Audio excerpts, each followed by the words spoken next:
Guys. All right, we'd like to reconvene our board.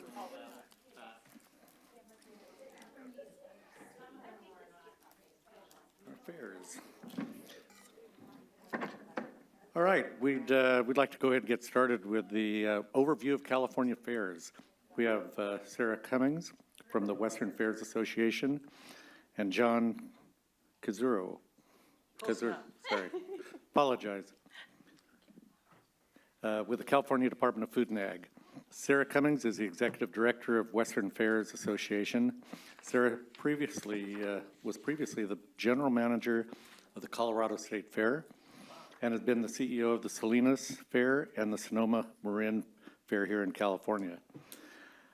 John is a branch chief within the CDFA's Division of Marketing Services, which provides physical and policy oversight for the network of California fairs. So welcome both. I understand there's a lot of fairs going on right now.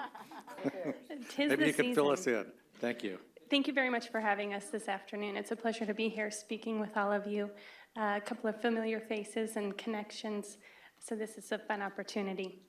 The Western Fairs Association is a professional nonprofit trade association that serves the fair industry throughout the Western United States and Canada. The association's primary purpose is to assist in the highest professional standards of the fair industry with a voluntary network of fair and fair-related members. Our goals are to ensure the prosperity of the fair industry and also to provide educational opportunities to those involved in the fair industry. We are thrilled this year as we're looking forward to our upcoming new fiscal year. There's exciting news for the fair industry as a whole. We, as an industry, are structured with district agricultural associations, which are state association fairs, nonprofit fairs, citrus fruit fairs, and California State Fair. And we have been very closely tied over the years to horse racing, which was our primary source of funding for many, many years. As the horse racing industry declined, so did our level of funding. So we as an industry understood that we needed to put some efforts into finding a new approach to support the industry financially moving forward. So we looked at different opportunities, and in 2009, we were so pleased to be generously granted a continuous appropriation of $32 million, which would replace the sources of funding derived from horse racing and would help the fair industry continue to move forward. We received that appropriation of $32 million from 2009 to 2011, at which point the funding was removed from the budget, and in January of 2012, fairs were designated as self-sufficient. That was something that was very concerning to our industry, concerning to our members. We have fair members large and small throughout the state of California that were very reliant on this funding as a mechanism to keep their businesses rolling successfully. So we, as Western Fairs Association and our subsidiary, California Fairs Alliance, knew that we had to get to work to see how we can find a new approach to supporting our fair industry.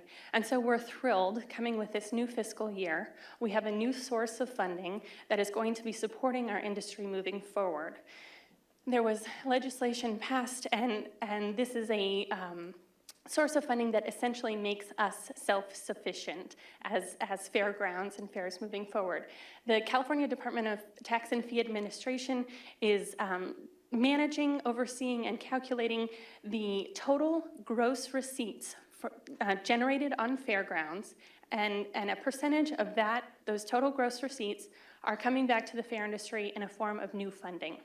So as we continue to do our business moving forward, as each of our fairs continue to be business enterprises in their local communities, it is coming back in the form of support to the fair industry. So we're very thrilled with that. We're thrilled with the opportunity to be self-sufficient moving forward, and we're thrilled with the opportunity to be able to, as a network, continue to strengthen the fair industry, which is so important to our agricultural roots and to each of our local communities. So this is very good news for us moving forward. So that money is 0.75% of the total gross receipts generated on fairgrounds. And the California Department of Tax and Fee Administration added a line to their report. And as vendors on fairgrounds report their annual taxes, the taxes that they are reporting on that form, they are designated as generated on fairgrounds. So it's not a new tax, it's not, and just sort of a new mechanism. So we are working very closely with Fairs and Expositions to communicate with all of our fair members as to how this is going to be rolled out and how things are going to be distributed to the fairs moving forward. F&E will be hosting 2 regulations workshops for all of the fair industry participants that would like to participate. Opportunities in June and July to hear about how this will be moving forward and to provide their feedback, so we're thrilled with that. And then we spent a significant amount of time last year as the California Fairs Alliance working with each of our areas to collect some preliminary information that we've made recommendations to F&E as well, with how we'd like to see this moving forward to support our industry with this new funding mechanism. So as an industry, things are looking up and we're excited. We also, a huge part of what the Western Fairs Association does each year is provides education to the fair industry, not only the fairs themselves, but all of our fair partners. We call them in our association service members. Those are the food vendors and the commercial vendors, and essentially any other person, any other mechanism on the fairgrounds that makes the fairgrounds work. And so we provide in January a 4-day training opportunity with our annual convention. We work very closely with F&E and with other states, as this is a regional training with the Western Fairs Association. But we provide a very high-level educational opportunity at that convention to present the most current, up-to-date trends in the fair industry and making sure that as an industry, we've set the standard for each of our fairs to learn and follow from. We also provide a management conference each fall, so we invite our fair managers to attend this conference and again, give them the most current trends and up-to-date educational information to ensure the strength of the fair industry moving forward.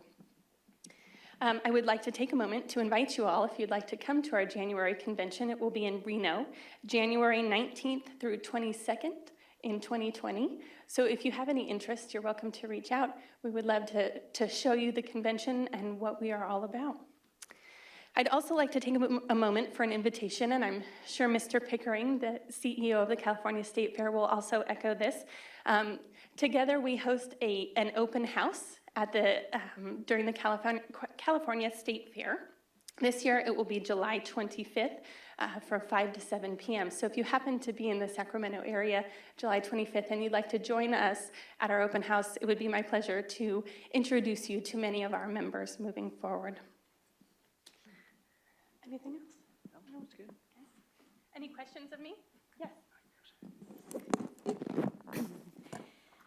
Thank you for your presentation. I was a little confused about the money part.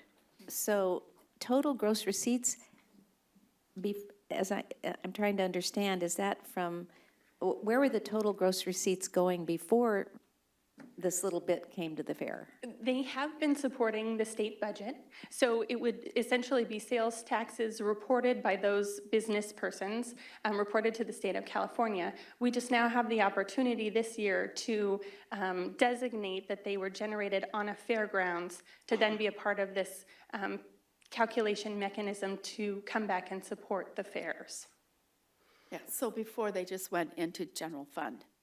And so the fairs industry has worked very hard, and others, to identify a mechanism. It still will not be foolproof if we get a prolonged recession. It could still be swept, like has happened before.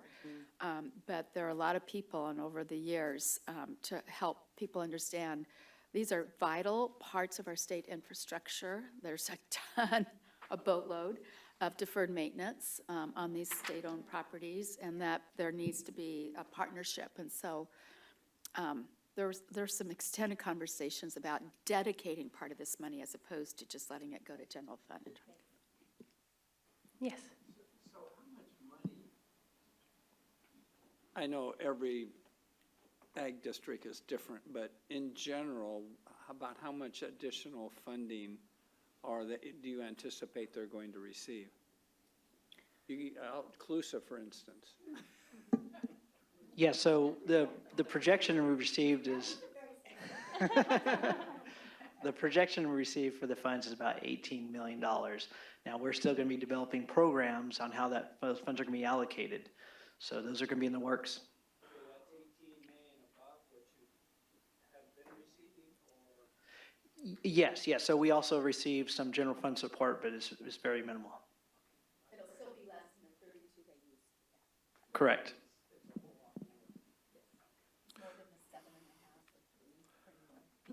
But there'll be a preference for rural fairs for that 18 million, aren't there? I mean, you heard Jim Houston. You heard Jim Houston. You heard Jim Houston, didn't you? Yeah. We'll be fair. But Butte County's not rural.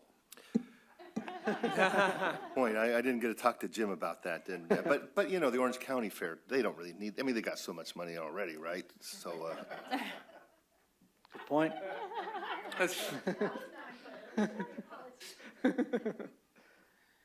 well, Sarah, I was wondering if, how many fairs do you attend annually? And what are a few fairs that are best kept secrets? I mean, everybody knows about the OC and the State Fair, and we all love those.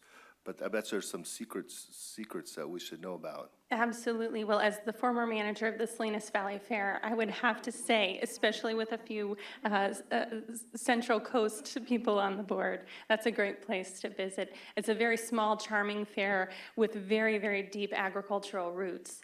When you look at the Salinas Valley Fair in comparison to many other fairs, it's a 4-day fair with, I would think, it may have changed since I've been there, but 35,000 in annual attendance, and their junior livestock auction brings in $1.5 million for the kids, which is just phenomenal. So that is definitely a best kept secret. On the less agricultural side, the Marin County Fair is an incredibly diverse and very well done fair. They have a very strong arts and education program. And that is certainly one that I would suggest if you're out and about over the 4th of July weekend that you may consider attending. But there are many of those types of fairs throughout the state. When you get there, you find these hidden gems, and they're so important to their community. And I think that's what makes me so passionate about the fair industry, is to see what they do to serve their communities, not only during the fair event, but all year round. I think it's very easy for us to think of the fair industry as the 4 or 5 days of the fair, when really the fairgrounds is such an important part of what they do. Again, speaking from experience, Salinas Valley Fair, the fairgrounds in King City is a hub of activity. Every single weekend there's some sort of community event or cultural celebration or private event happening within that property. And so I think it's important as we move forward to really look at fairs as fairgrounds and event centers and know that they're a very, very important cultural community component.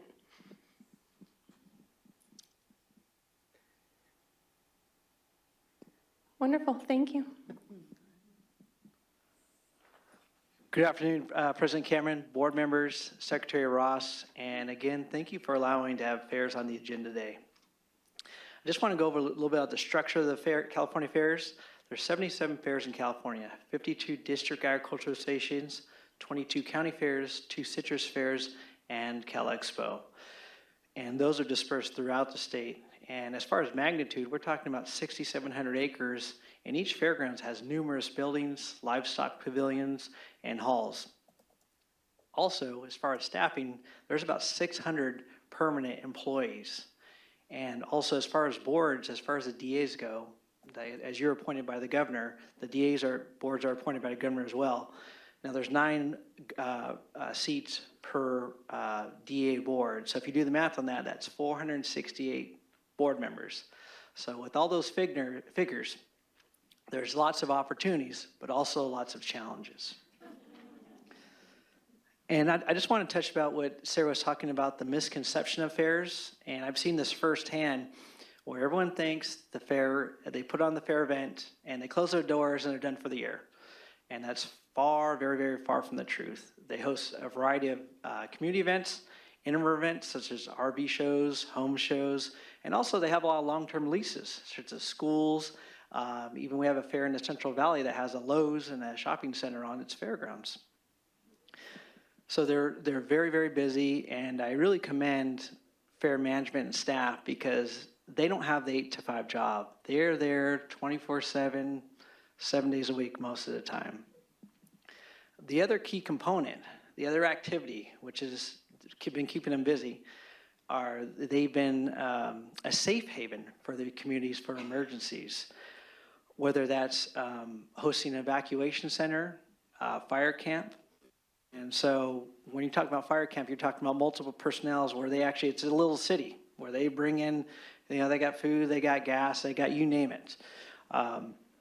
Also, as far as evacuation center, you're talking about their fairgrounds are hosting their community, their people, their animals. And the fairs, they just don't let the emergency personnel or Red Cross show up and say, hey, here are the keys to the fair. No, they are there.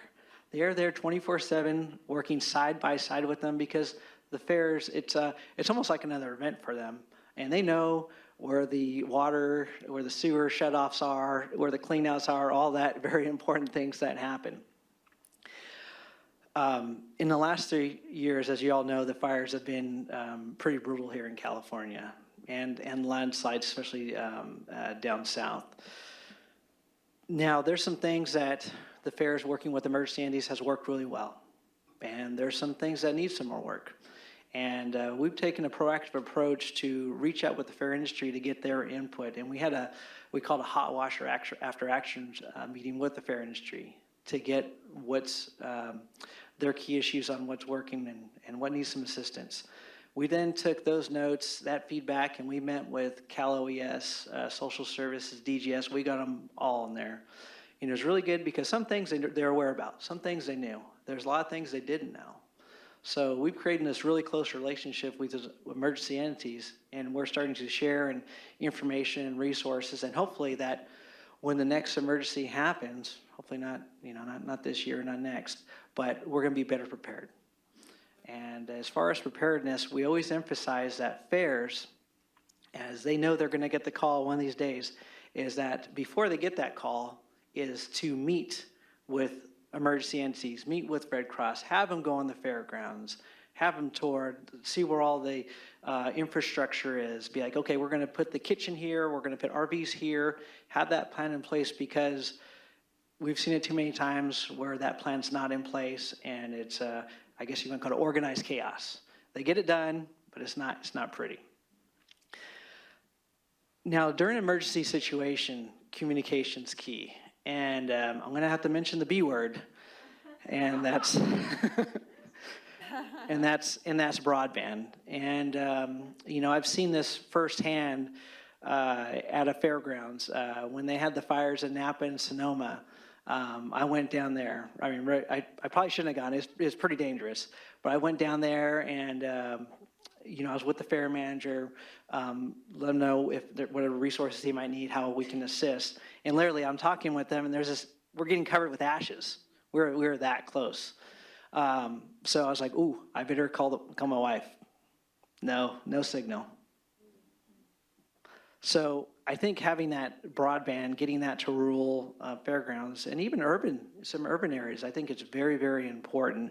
And I'd like to tip my hat to Joe Sterling, who's been involved in a lot of these meetings, so thank you, Joy, for that. And also the California Broadband Council and the California Emergency Technology Fund have also spearheaded the effort. And we're providing them information on what they need, because a lot of times they want to know acreage, number of buildings, things like that, so we can supply that information. We also made another friend.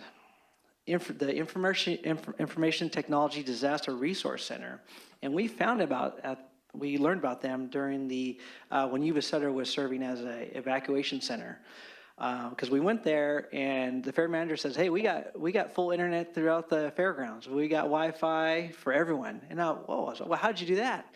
And here, talk to these folks here, And they're a nonprofit group funded out of the Silicon Valley, and they go throughout the U.S. So when there's an emergency, flooding, fire, you name it, they go and set up, and they provide that service free of charge. So they're kind of our new buddies. We're keeping in contact with them. As far as preparedness, I want to talk about training. And Sarah talked about a couple training opportunities already. And we're really going to focus this year and upcoming years on focusing on training staff, board members, and CEOs. Because F&E, we're starting to get a little more staff, a little more resources, and we want to give those resources back out to the industry and help them know their roles and responsibilities. We already had one at the OC Fair in last May, and it was very successful, very good comments. We've asked CalExpo and WFA, and we're going to partner with them on the open house, and we're going to do another one.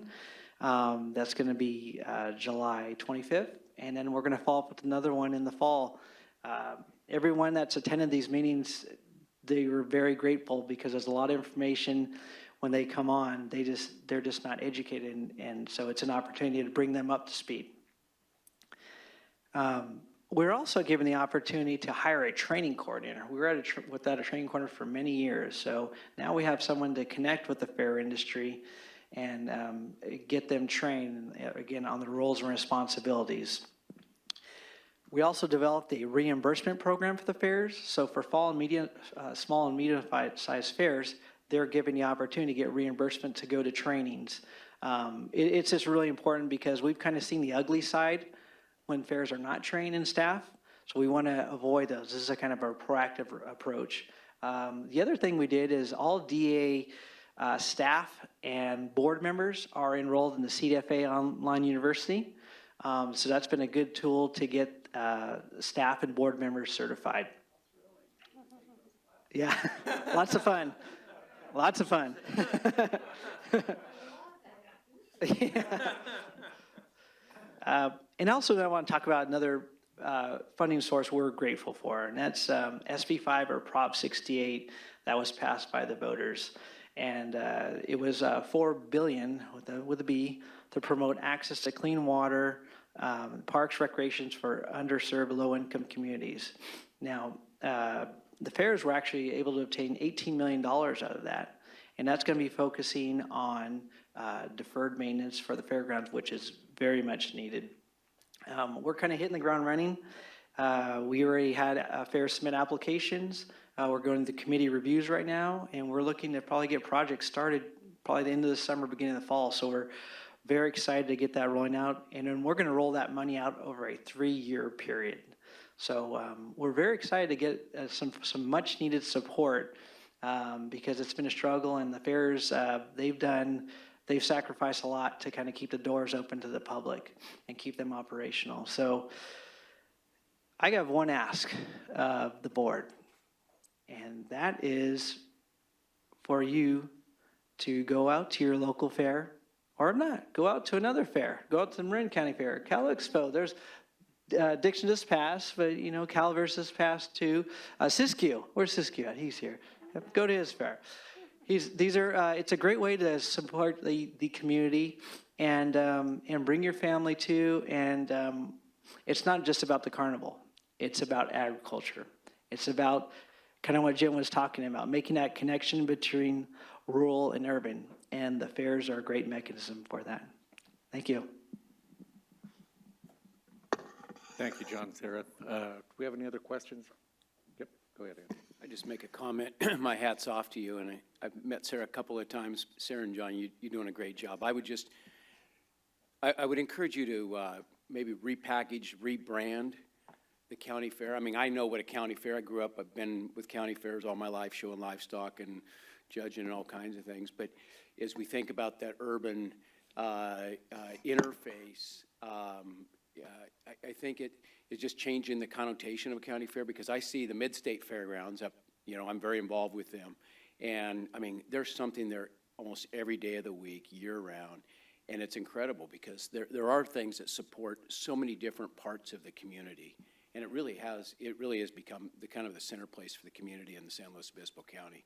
So, people just need to know that, maybe just some changing the connotation of the county fair might be helpful, but great job. I know we had emergency crews there as well when the fires. It's amazing what they get done real quick, Yeah, so. thank you. Well, I too just wanted to thank you so much. I'm in San Mateo County and love our fair, and it was always a delight to be able to take my kids out there and for them to meet young people younger than them who are growing livestock bigger than them, and they were super impressed, so that's always a really great thing. Quick question for you, how do you all and your members think about affordability with the fairs? Because sometimes they are, I just don't, to be honest with you, I don't remember whether these are free, whether there's a ticket price, whether you guys are giving people guidance on that, and kind of how you think about that piece of it from the, just like a visitor coming to any of those. Yeah, well, the board works with the CEO to decide the price of admission for the fair, but it's not always just one price one day. There's always an opportunity to, Thursdays might be half off, or sometimes you bring like a canned good or whatever promotion you might have to get in the fair free. So there's always an affordable option for a family to get into the fair. The concert, Billy Ray Cyrus was free at the Silver Dollar Fair with admission, and there was a $1 day admission as well, and a free admission for kids on a certain day. But if you wanted front row seats with Billy Ray Cyrus, it was extra.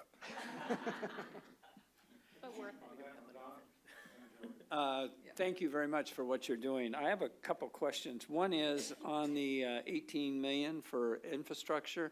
Is that for projects going forward? I'm from Colusa County, so we have been in the fundraising mode for the first year they raised I think it was $80,000 from the community for infrastructure. But it would sure be nice if we could get reimbursed for some of that. But I don't know if you're going to look backward on this at all. But we had to replace gas lines, and then on the preparedness for CAL FIRE and those events, maybe in the future they ought to pay some sort of fee on an annual. Oh, do they? Yes. No, when they're using it, but maybe an annual fee. A retainer, yeah, just for some more cash flow.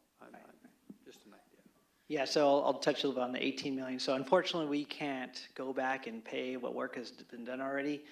It is a bond, and what we're telling is that Department of Finance uses that as a auditing platform for their new auditors. So we're expecting to get audited, so we're not going to be able to reimburse at this time. Thank you both so much for everything that you do. I think, it's funny you talk about rebranding the county fair. There's something wonderfully nostalgic about the county fair that you want to keep. But at the same time, bringing it into, making sure it's relevant, particularly for young people. And that, of course, requires, but I'm not going to beat a dead horse, but I do have an ask. Oh.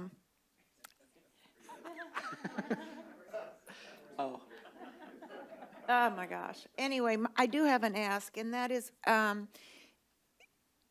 if you could poll the fairgrounds, and there's two things that would be really great to know. One is, what connectivity do they really have? And I can give you a bunch of questions to ask, specifics that would be helpful. But I just learned that at the Santa Rosa Fairgrounds, to put up a temporary tower for the 10 days of the fair costs $120,000. And that's for one company, one provider, and only people. So for $250,000, we could do it permanently. And so it's just dumb. And so the second important part in the survey would be what is being spent on temporary connectivity. At Bottle Rock and Napa Memorial Weekend, oh my God, it's just ridiculous for 3 days. It would take 5 years for it to pay for itself. And then we would have in place, because bringing in that temporary, not only is it costly, but there's a time lag. And that's what's unfortunate. And what we're learning is that particularly the fires are happening at such an accelerated rate that when you lose 3 days for not having connectivity, it's a real problem. And it's very important for us to remember that public safety communication is not just for first responders. It's for the public. As you said, to be able to tell your wife that you're safe is extremely, extremely important. And if you wanted to file an insurance claim, that's your only way to do it. And we need to change the concept of the fairgrounds from the telecommunications standpoint, not being an opportunity for market grab, but for it to be a safety environment where everybody has access to connectivity. And I wish we could somehow explain to the providers that everybody will remember who helped them and no one will forget who stood in their way.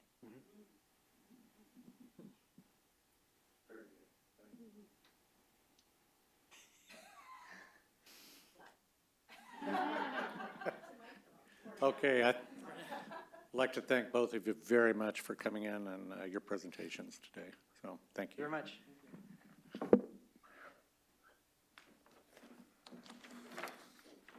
All right, our next group, we're going to have a panel discussion on California fairs. We have Patricia Conklin from the Dickson May Fair, Rick Pickering from the California State Fair, Laurie Jannetty from the Calaveras County Fair, and Jumping Frog Jubilee, and Cliff Munson, Siskiyou Golden Fair. Our panel of fair leaders will provide perspective on some of the key issues impacting fairs, the importance of fairs to our rural and urban communities, and how the ongoing legacy celebrates our agricultural heritage. So welcome. Good to have you all here.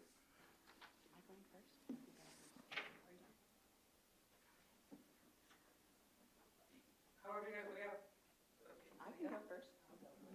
She'll go first with my PowerPoint. Go for it. We can click through it. Okay, I'm Pat Conklin. I'm from Dickson Mayfair. I don't do sitting well, so I got to stand up. I'm a very animated personality, so I'll warn you right now. Thank you for letting me speak today on my favorite subject, fairs. I have been in the fair industry since 1983. I first started my career at Solano County Fair in Vallejo, California. I then moved on to the Butte County Fair in Gridley, California. Then I moved on to the Petaluma Fair, Sonoma Marin Fair in Petaluma, California, and then now I'm at the Dickson May Fair. I actually ran the Dickson May Fair and Petaluma at the same time because when the funding was pulled in 2012, Dickson was not in good financial shape, and that is my hometown fair. I grew up, went to Dickson High School, go Rams, and I didn't want to see it go down without a fight. So I talked to them, and they couldn't afford to have a full-time man. So the 4th DAA entered into an interagency agreement with the 36th DAA, and I got to work 2 fairs for the price of 1. The only thing that was really bad was commuting back and forth, because every other day I would be at one location or the other. So in 2014, I decided I can't do that anymore, because thank goodness in 2013, I was able to end that fair in the black and put in $260,000 into their bank account so we could get going again. But what that took was changing the model. They had big concerts, and I'm forever known as the person who got rid of the concerts. But as I told that board, they were the definition of insanity, who kept doing the same thing over and over again and expecting different results, and that wasn't happening. So we went in, got rid of the concerts, and now every year since then, we have ended the year in the black. And we have been able to put money back into our infrastructure. We have been able to, we got a grant for our doors and, the panic hardware doors, well, because After a while, they wear out, and you need new ones, and chaining's not appropriate. So we got a grant for doors from that first round of infrastructure funding. We also got included Ansel hood system and to repair some of our floors in the kitchen. Unfortunately, because that round of funding was so many years ago, prices had gone up, but the fair was in the position to put in money of their own, so basically matched the grant to be able to finish those projects. We also have put in the last few years, every year we've budgeted in new tables and chairs because I'm sure, as you know, at your facility, those chairs and tables get pretty old. And so every year we have been able to purchase 20 new tables of the Mighty Light good plastic ones, the commercial ones, so when people sit on them, not supposed to, but they do, they stand up. We also have bought chairs, new chairs, ones that are wider and more comfortable for our guests and that they don't break. And we have purchased 900 of those in the last 5 years. So our customer is very happy. And in terms of our interim event, that actually has increased our rentals because they can see the facility looks nice. They have new tables and new chairs. And now we are thriving in our interim business. We are already full for 2019. We're almost booked up for 2020. We don't have weekends available. We are busy all the time. But one of our problems is we're very small. You know, we have 37 acres, 5 buildings, barns, and arenas, but I have only 4 permanent people. Myself, a business assistant, and 2 maintenance workers. Now, I tell people all the time, some people might not appreciate this, but if I was truly government, I'd have more employees. Because we run 37 acres with that kind of management. We rely on temporary people, but our temporary workforce, besides April and May, is only 2 extra maintenance people. So we get in and do a lot of things. I'm there a lot on the weekends for all the big events. I'm the one who's there. We do a lot of, I clean the bathrooms, those kind of things, because we get in to get those things done, because we're small. So when John talked about 600 employees, they're not at Dickson. That's for sure. Last time I was here was in 2013, and that's right after the funding cut, and the fate of the industry was uncertain. And in fact, we thought maybe as much as a third of us would be gone. Well, thank goodness we're not gone, and so we're fair strong, right? We're fair strong.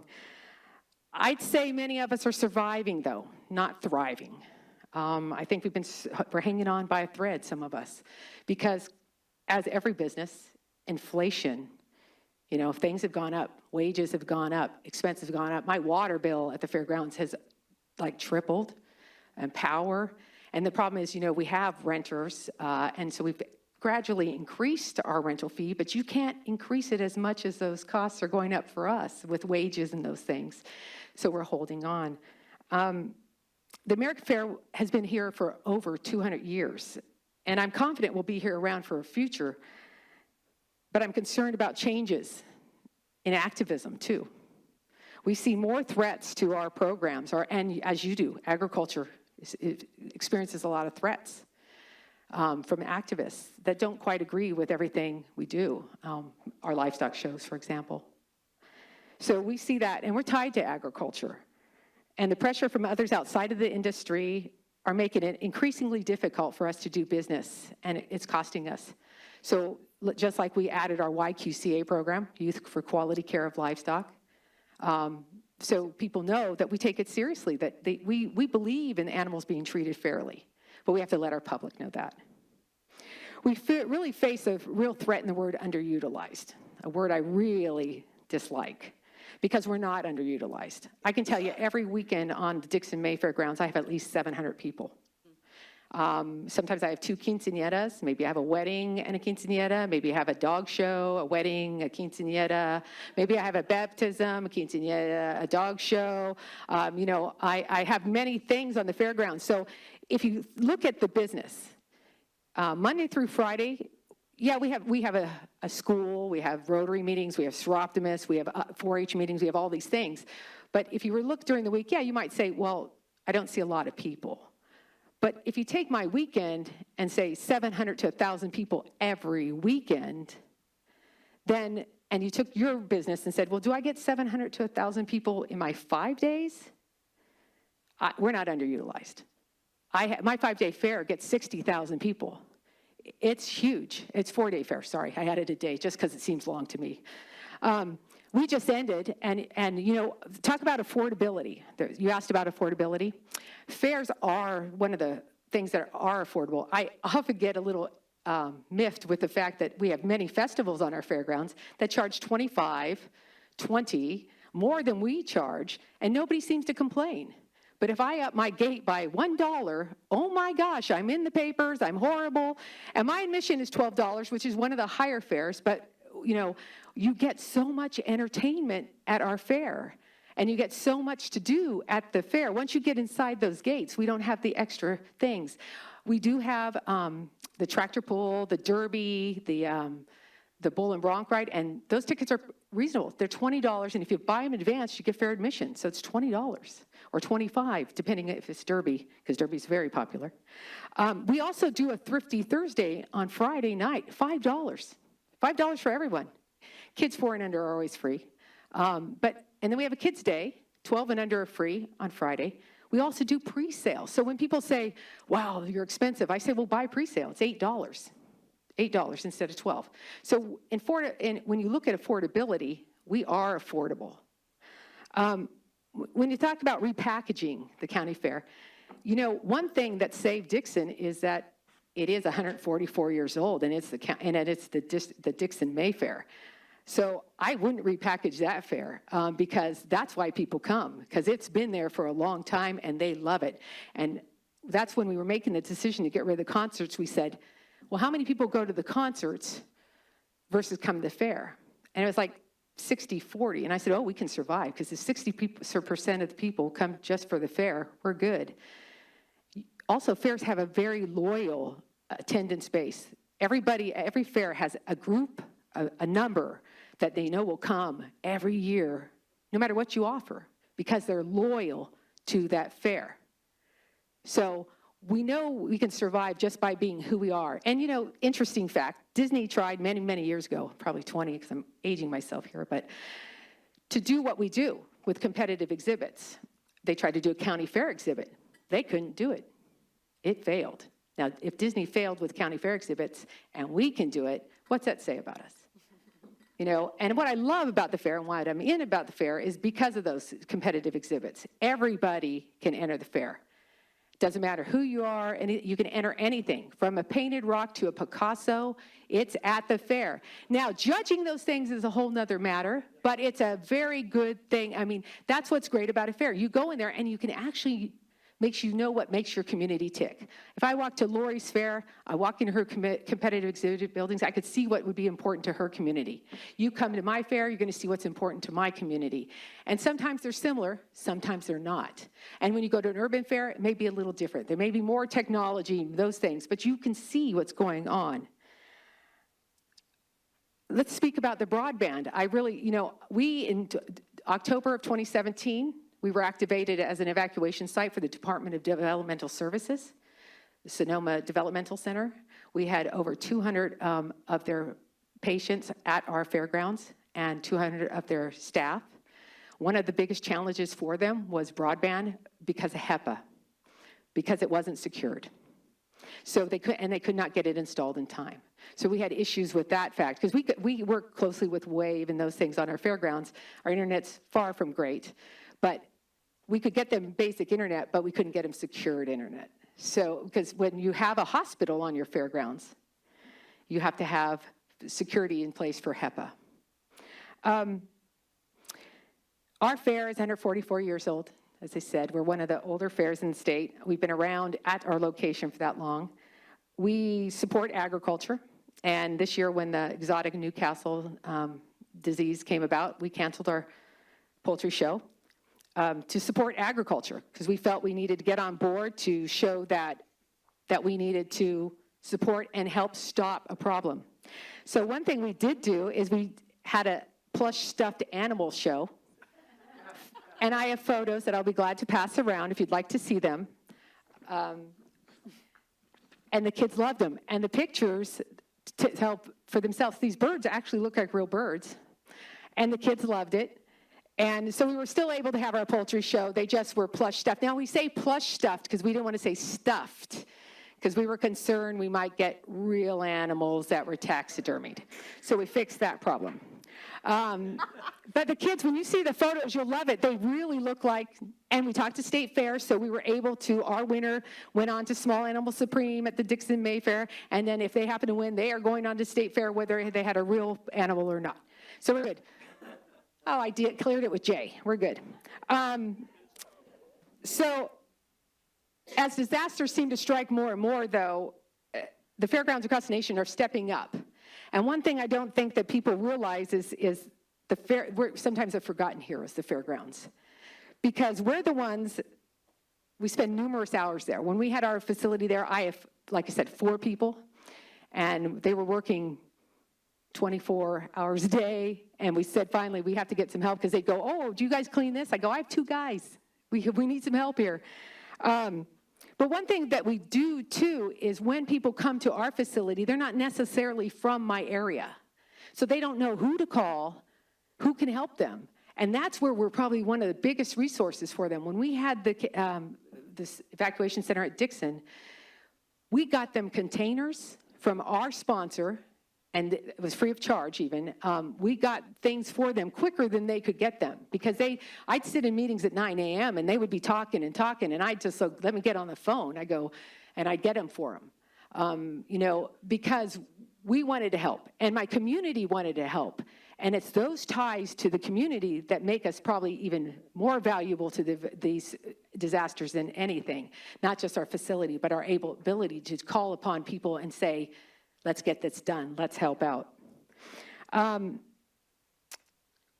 The Dickson Mayfair is always an annual event in May, Mother's Day weekend. I would never change that, because everybody loves that. Not all the moms do, but my mom got many gifts from the Dickson Mayfair in that time. And when Solano County Fair used to be on Father's Day, my dad would get gifts from Solano County Fair, and my mom would get gifts from Dickson Mayfair. Since the loss of funding, the fair has made changes. Many changes. We've had to go through a lot of things, but we do need to look at, if I had an ask today, it would be to help us with getting our facilities better prepared for disasters. I have swamp coolers. Many fairgrounds have swamp coolers, evaporative coolers. Now, you know how hot it is here. We were lucky in October that we didn't get extreme heat or extreme cold. My heaters in that big hall are either on or off. There's really no temperature control. They're evaporative coolers. Now, when you have people in respirators at a building, evaporative coolers are not the best thing. The other thing is generators. They had to put generators on our buildings to make sure these people that are on respirators, if the power went down, they'd be okay.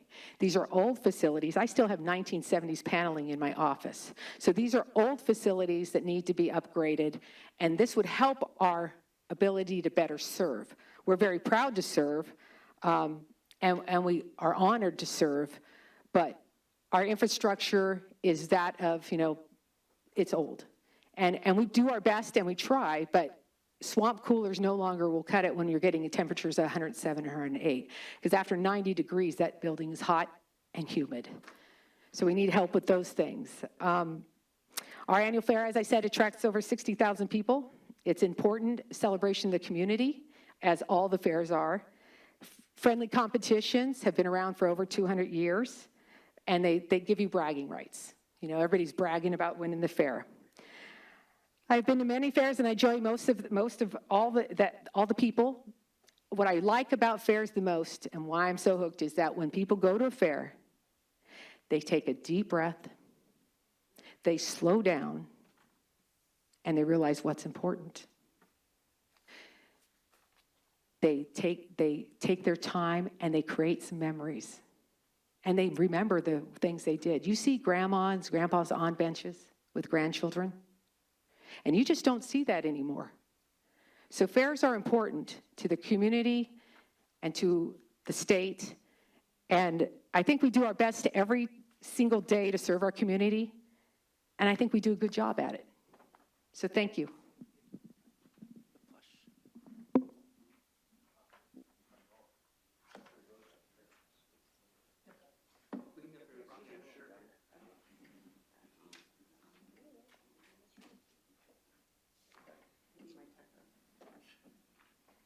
Good afternoon.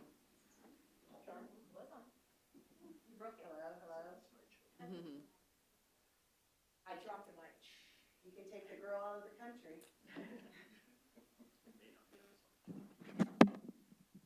Oh, thank you. And let me see if we can get this PowerPoint. Hi, thank you very much, Secretary Ross and board members. I'm Laurie Jannetty, and I have the privilege of being the CEO of the Calaveras County Fairgrounds, also known as the 39th District Agricultural Association. We're part of the Department of Food and Ag, obviously. We're not a funded state agency. We're governed by an appointed board of directors. I have to say that I work for the best people in the world. I have 9 amazing board members that do a great job for us, and they're a working board. We have the privilege of facilitating the annual Calaveras County Fair and Jumping Frog Jubilee. In 2015, our economic impact created $5.2 million in spending activity. And we are also Calaveras County's catastrophic event center. And there's a list of our board. We can continue. Right here? No. Here? I have too many choices. Oh, there we go. The first Calaveras County Fair, we're also old, like May Dickson.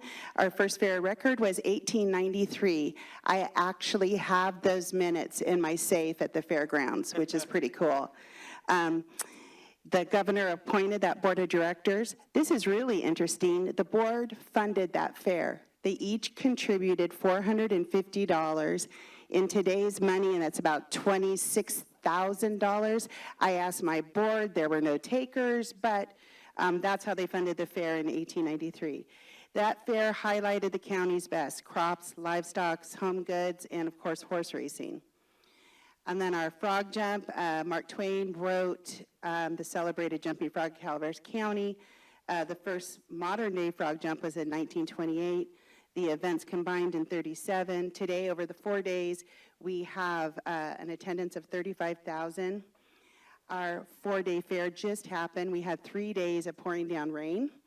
But in the rain, our community came out, supported those auctions, and we raised $650,000 for our community, for our kids in our community in pouring down rain. So, pretty amazing place. The Calaveras County Fair is very proud of our heritage, but it's also important to us to create a culture that is affordable, memorable, and safe. And we talked about rebranding the fair. I am with Pat there. I would not want to rebrand my fair. I want people to feel like they just stepped into an old movie. I want them to feel like Charlotte's Web. And I'll sell hokey and corny all day long because I think America needs a little more hokey and corny, frankly. So that's what fairs give us. And there's another picture of our annual fair. More importantly now, though, we are designated as Calaveras County's Catastrophic Event Center. We put that in action in 2015. And what you need to realize about rural fairs in rural communities, often you are part of the disaster because you live in a small place. And so in our case, myself, my maintenance worker, my 3 of my board members, and my office assistant were all part of the evacuation. We were evacuated also. The impact in 2015 was we had 4,500 firefighters and equipment, 250 National Guards members, 400 plus evacuated animals, and 300 evacuees. And so there's some pictures of our animal evacuations. I believe in 2017, 18 fairgrounds were deployed at the same time, if I remember correctly. It was quite a few. There's another picture of our Catastrophic Event Center. So what the Catastrophic Event Center did for us with that kind of impact for 6 weeks, it showed us how really poor our infrastructure really was. What failed? The sewer. We lost our high voltage power system and our roads. That many people for that many days, it's what happened. And so what are our biggest challenges going forward is our infrastructure, definitely. You know, we're an old facility, we're a charming facility, we're 71 acres of rolling foothills. I always say that our charm is also our challenge.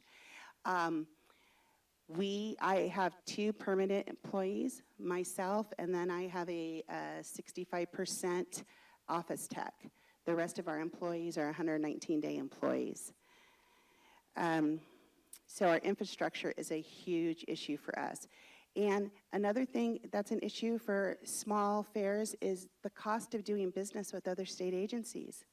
That's a huge thing for us. So when our funding was cut, we have an organization called the Friends of the Calaveras County Fair and Jumping Frog Jubilee, and they have funded lots of projects. They funded a ranch house venue, underground power project, a high voltage power repair. That high voltage system that I told you went out, guess who fixed that? Friends of the Fair. Our front entrance, the roof on a floriculture building. They patched several interior roads, heating and air unit in an exhibit hall. So we now really have air, because we didn't have anything in that big building, which is our big building. All fairgrounds have them about the same size, 12,900 feet.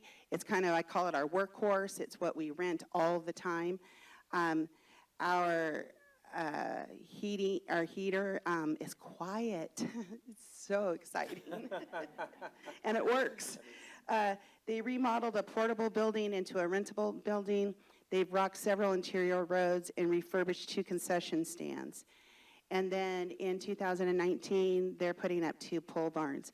So our community is amazing. They've done a lot of amazing things, but there are infrastructure issues that are out of their reach. And one is our sewer. We have an antiquated sewer system. I had no idea when I became a CEO that I would have to be a wastewater manager also. We have our own evaporation pond that's on an annual permit and has issues. It has a lot of issues, and it's, you know, just barely there. This sewer upgrade is so important to our community that the county of Calaveras County just allotted $1 million to the 39th District Agricultural Association to improve that sewer, to get that sewer fixed. I mean, I think that's pretty amazing that when you have a county, another arm of government, believe in what you're doing to that extent, that they're willing to do that. But it's going to cost more than that. $1 million is not going to fix it. It's probably closer to $3 million. Our exterior and interior roads are in desperate repair. We've done, our Friends of the Fair paid for a lot of rocking. We got a small grant from CDFA where we were able to do some improvements, but the price tag on that is $650,000. The more, when we have one of these events and you have CAL FIRE come in and everybody has good contracts with CAL FIRE, but there's still an impact on your roads. Those machines are heavy. Those fire trucks are heavy. The Caterpillars that are in your parking lots, I mean, they take a toll. And just the annual repairs and upkeep, plumbing, electrical, et cetera, runs anywhere from $40,000 upward. And so I talked a little bit about the sewer and what we were able to do. We actually have to contract with a wastewater manager because in order to report to the Water Resource Board, you have to have a certificate of a grade 5. That means a lot to somebody. Not quite sure. All I know is I don't have it. And you can't get that online, by the way.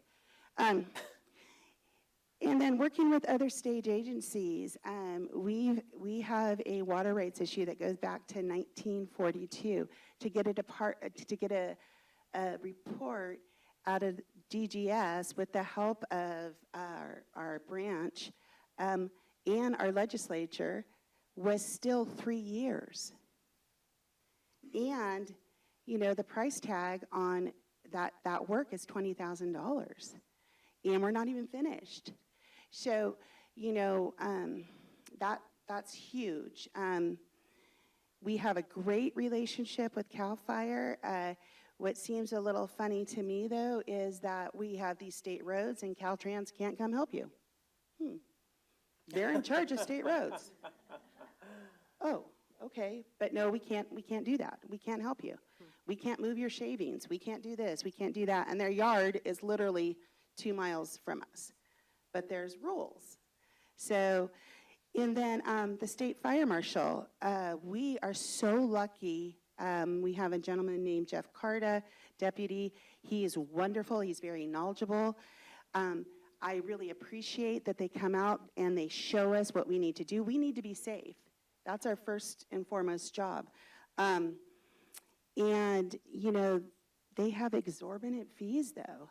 I mean, and our fire marshal does the best. He tries to package us with somebody else, so we only pay part of it. But it's a lot of money. And our plan checks. If we are doing a project that is funded by our Friends of the Fair, plan checks, just to get a look at them, can it be almost 10 weeks? 6 at a minimum.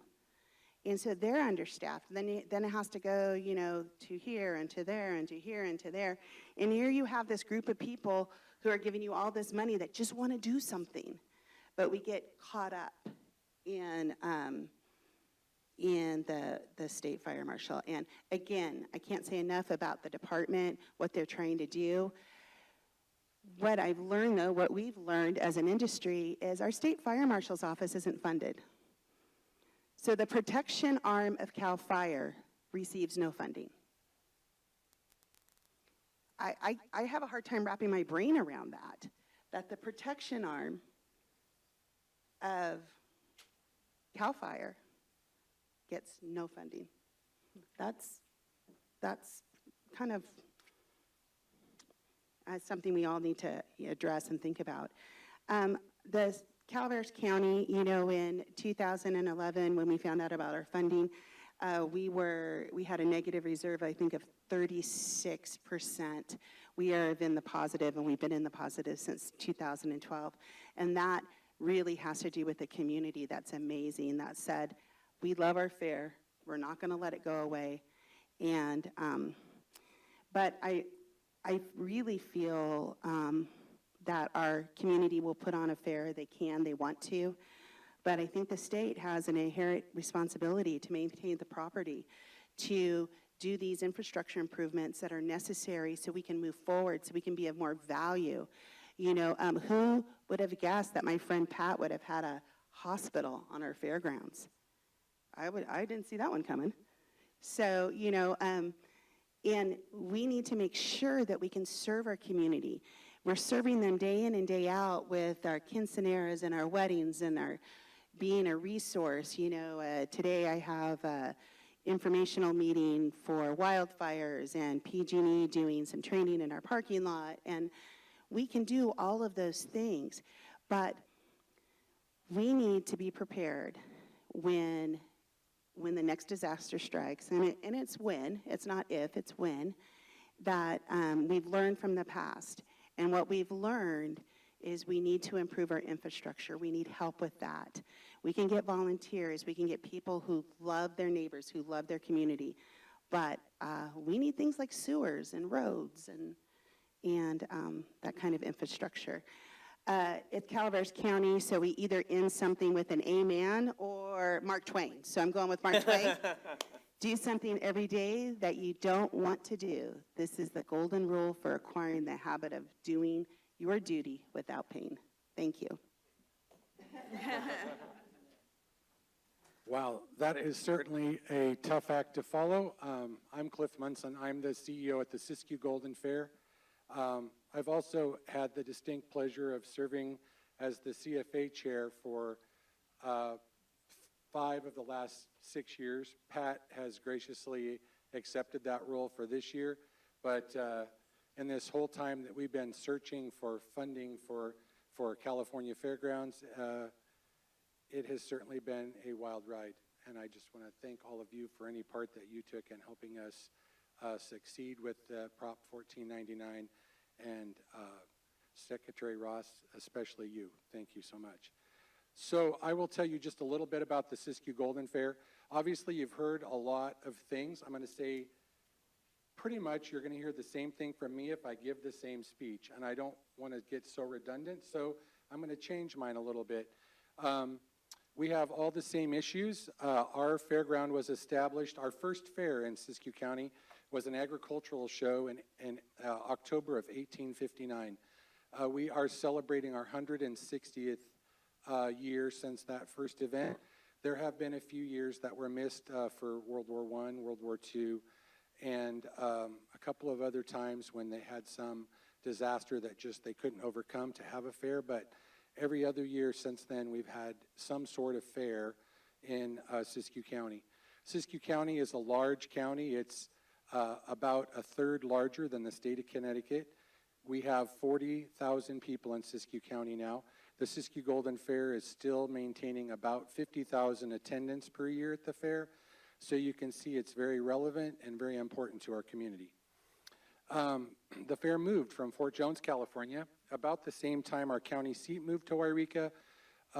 In the middle of the night, some people went over to Deadwood, stole the records, and moved them to Wairika, and that became the county seat. The fair moved from Fort Jones to Wairika. William Irwin, who was one of our governors of California, I think 1888. Is that right, Rebecca? Somewhere around there. He was actually the president of the association when they moved it to Wairika. Right before we became a DAA, our fairground, our actual fairground was purchased. Before that, they held the fair in the city park. They used the livery stables to house the animals, and they brought in a carnival and the whole thing. They did it right in the middle of town. Our property was purchased by a group of citizens in 1925. They made a deal with the county that if they would pass a bond to build the first grand hall and the grandstand for the horse racetrack, they would deed the property to the county. So our property is actually county property, which is on a long-term lease to the state. And then we became DAA on May 10th, 1927. So we've been around for quite a while. The majority of our current buildings on our fairgrounds were built in the 1950s. Some of those buildings have not had much renovation since the 1950s. Yes, we've upgraded electrical, we've done a lot of things, but as far as changing any design or whatnot, that has not happened. As you all know, we were defunded in 2011. I followed Rebecca Desmond as the CEO of the Siskiyou Golden Fair. Rebecca came down to be part of F&E at that time, and I became the CEO.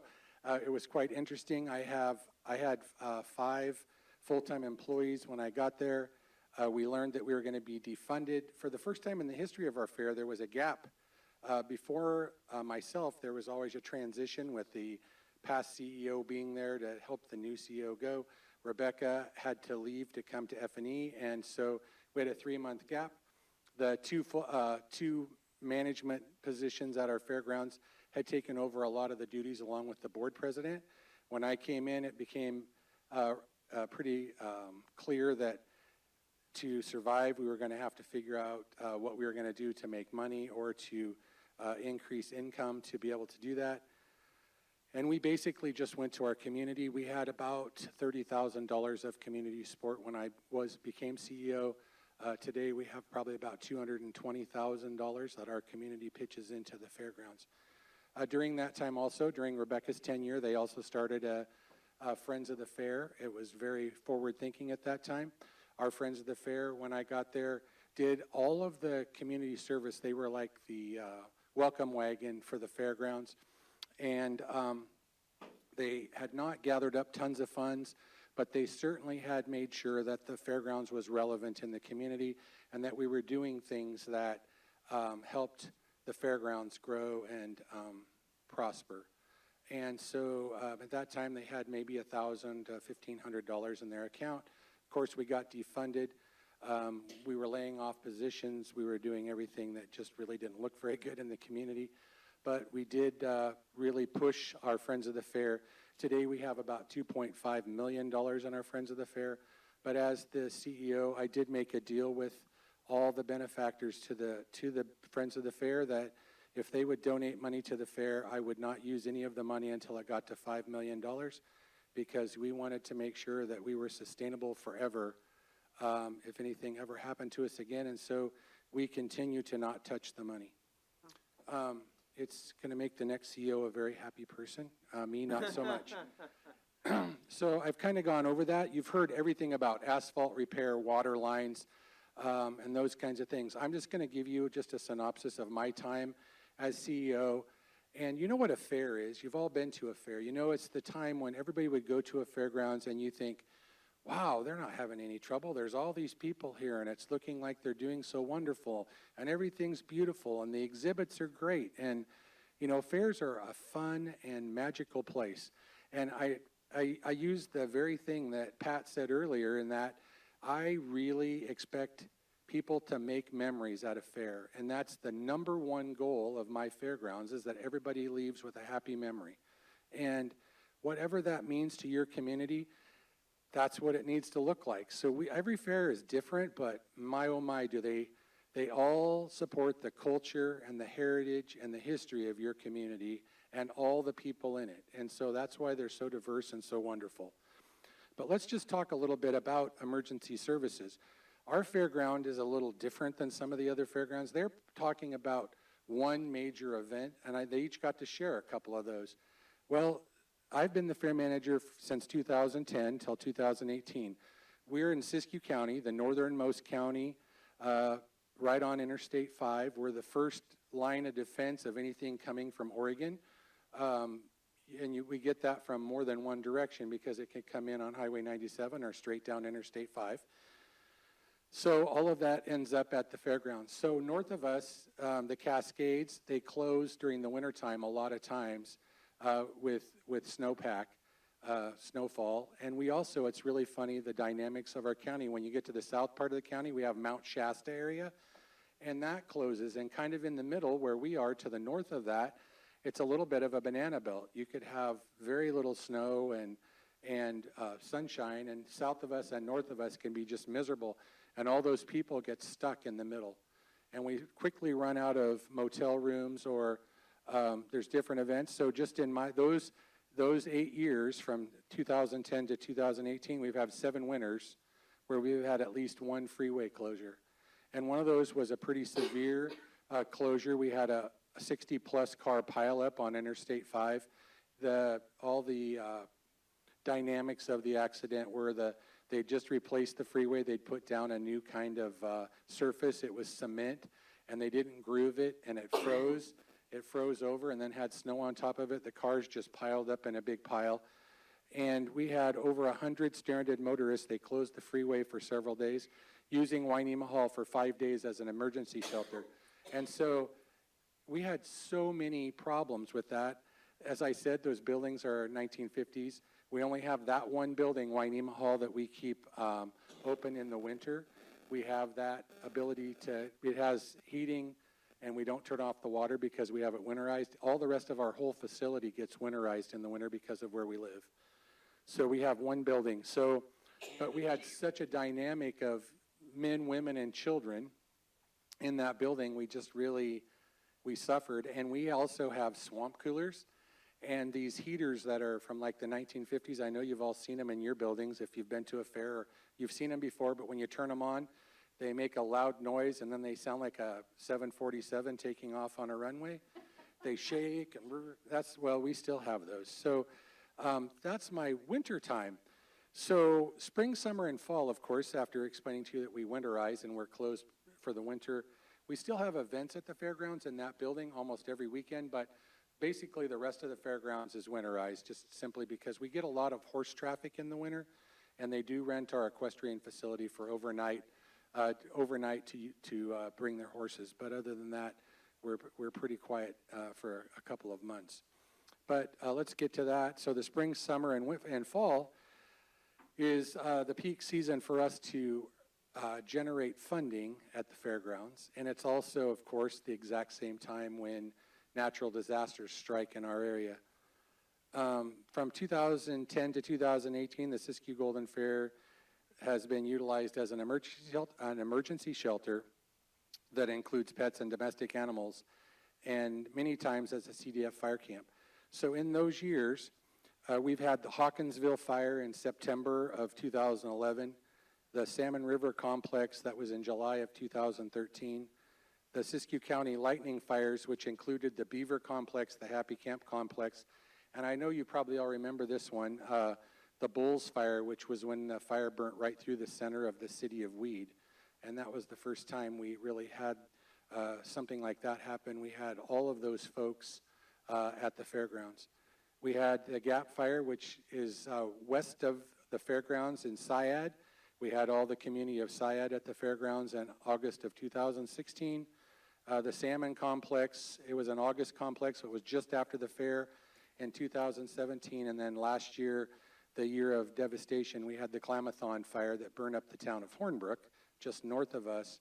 And of course, that was very devastating also. So our facility, understanding where we've gone as fairgrounds and that we evolve, I know we've talked about, we've used the word deferred maintenance, but even from the time when Rebecca was our CEO, we have a proposal here that was developed in 2009 to build a new emergency services building on the fairgrounds, because this has been an ongoing thing, using Homeland Security dollars plus a bunch of other things. And at that time, it was ripe to be funded. Of course, since then, funding has dried up for a lot of things. But it's real interesting that our fairground serves as a emergency service type facility almost as much as it does as a rental for other things. And a lot of times we're fighting for the space to just hold our own fair because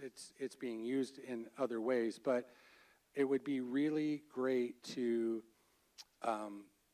not so much talk about deferred maintenance, but just infrastructure improvement or expansion to be able to do the things that is expected of us. Not only that, but we have a staff of 3 people at our fairgrounds. Just last year for the Klamathon, that's so fresh in my mind, I can give you those numbers. You know, we have 3,000 or 4,000, between 3,000 and 4,000 firefighters on the fairgrounds. We have about 500 prisoners that, you know, the prisoner firefighters that we have to be able to have a spot for them to facilitate. We actually have contracts every single year already in place. I've already been to our pre-fire season meeting with the U.S. Forest Service, CAL FIRE, the law enforcement, CHP. We've already had that for this year. We've talked about what the summer's going to look like, what the weather they're forecasting, and when we looks like we will be hit, which looks like it's going to be a little later this year, but nonetheless, we probably will have some. We do all that. Real interesting, you're talking about broadband. We have an internet company, local, Northland Communication, and in 2012, they put wireless internet as a partnership with us all across our fairgrounds, and they maintain that, and at the drop of a hat in the middle of the night, they will come to the fairgrounds and fix it up for the CAL FIRE folks when they come in as a fire camp. Another interesting thing that we've developed is we have a county-wide NIMS, National Emergency Services team that we meet all the time because we have these things so often that we try to be prepared. And I guess it's just interesting, you know, dynamics of where you live and what your community is like and how you're important within your community. That's the way that we've done it, is kind of just on our own. But I just, I appreciate all the support we get as fairgrounds, and as a fair manager, I just want to say that it's truly an honor to work for the people of the state of California. The time from 2011 till last year, we've kind of felt like, I don't feel victimized, but I just feel like it's us against them a little bit, you know, like where there's no funding and you work for them, but you don't work for them, and it's kind of like there's so much dynamics of the fire marshal bill. I mean, she talks about that, but you know, when you're not getting any funding and you're getting a fire marshal bill that's $260 an hour or something, plus travel times added in, I mean, it's really difficult to say, you know, you're part of the state, you're representing the governor because, you know, the board that you're working for is appointed by the governor, and yet you're really, I mean, it's kind of a derogatory word, but you feel like it's stepchild. So it's just great that we do have some funding coming back, and I just want you to know that fairgrounds are so important to our state. And in rural communities, it is the only opportunity that some of those people have for the kind of entertainment that we offer. Not everybody can go to Disneyland. They don't get a carnival. They don't get, you know, the cotton candy and the fun times, the time to relax and really just enjoy the culture of your own community. And so I do welcome you all up this year. It's August 7th through 11th at the Siskiyou Golden Fairgrounds. It'll be our 160th year in action. So thank you very much for your time, and I appreciate you all doing what you're doing. And being cognizant of your schedule, I'll try and keep it very fast. Honorable Chair Cameron, Madam Secretary Ross, distinguished members of the board, my name is Rick Pickering. I'm currently the CEO of Your California State Fair, and I stress the word Your California State Fair. California State Fair actually began back in 1854 because the state of California had a massive need. That massive need was the gold rush happened, the state's population tripled in 1 year. The state looked around and said, people have left the farms, they've left the harbors, they've left the ranches, they've come here, we have to feed them. We have to teach people to feed themselves. So the state of California, the California Agricultural Association was formed. First state fair was conducted in 1854. Subsequently, there were 54 district ag associations established around the state of California, pretty much one in each county. So when you hear about the Orange County Fair, it is a district agricultural association whose borders are Orange County. San Diego County Fair is a state agency district ag association. You've heard from some ag associations here as well as nonprofit fairs. But the concept was each of those communities, through their district ag association, would get back into farming and ranching. People would learn to have a better way of life by learning to feed themselves. And the concept was, how can people learn quickest? Competition. So the best and the brightest recipes, the best and the brightest ideas would compete locally in your local county, would be showcased, and you would share your recipes, you would share your best practices with livestock, because you wanted your region to become known as something really special. And regions began to spring up all over the state.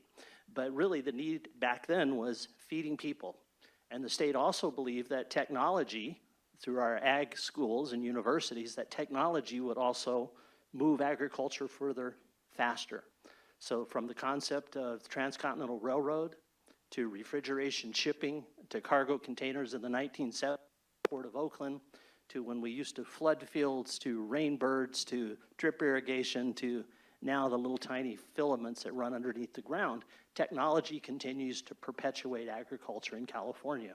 The whole concept of use of drones in crops, ranches, farming, herd management, insect management, technology continues to move us forward. So that was the concept that the state had, to use the fairs to educate local communities through competition, showcasing locally, getting children involved through 4-H, FFA, other programs, moving it forward faster, moving the state forward. If the state could not feed its people, people tend to have issues with that. As I look around this room, I think the last time I was here, Secretary and I, she joked with me afterwards, but I used the 4-letter F word, food. You and I touch food how many times today? We're really blessed here in California. There's some that are less fortunate, but food, when we talk about not changing the mission of the state fair, but expanding the mission of the state fair, you have some Chotsky items in front of you here, but it says California State Fair and Food Festival.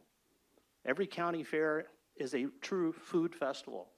People go there, whether it's they're looking for the corn or they're looking for grandma's recipe, but food, wine.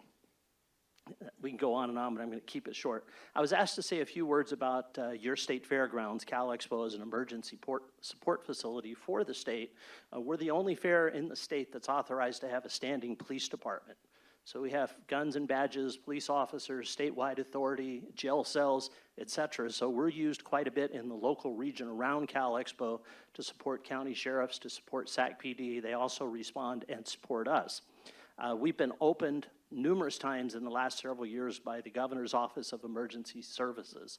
So when the Camp Fire, when the Oroville Dam incident happens, Cal Expo quickly, sometimes real quick, sometimes it happens, And your department, our Department of Food and Agriculture has staff at the incident command centers with OES, and they're dialoguing directly with OES, with CAL FIRE, with Highway Patrol, with all the key command staff in the state saying, okay, we have a fairgrounds here, how can we help you?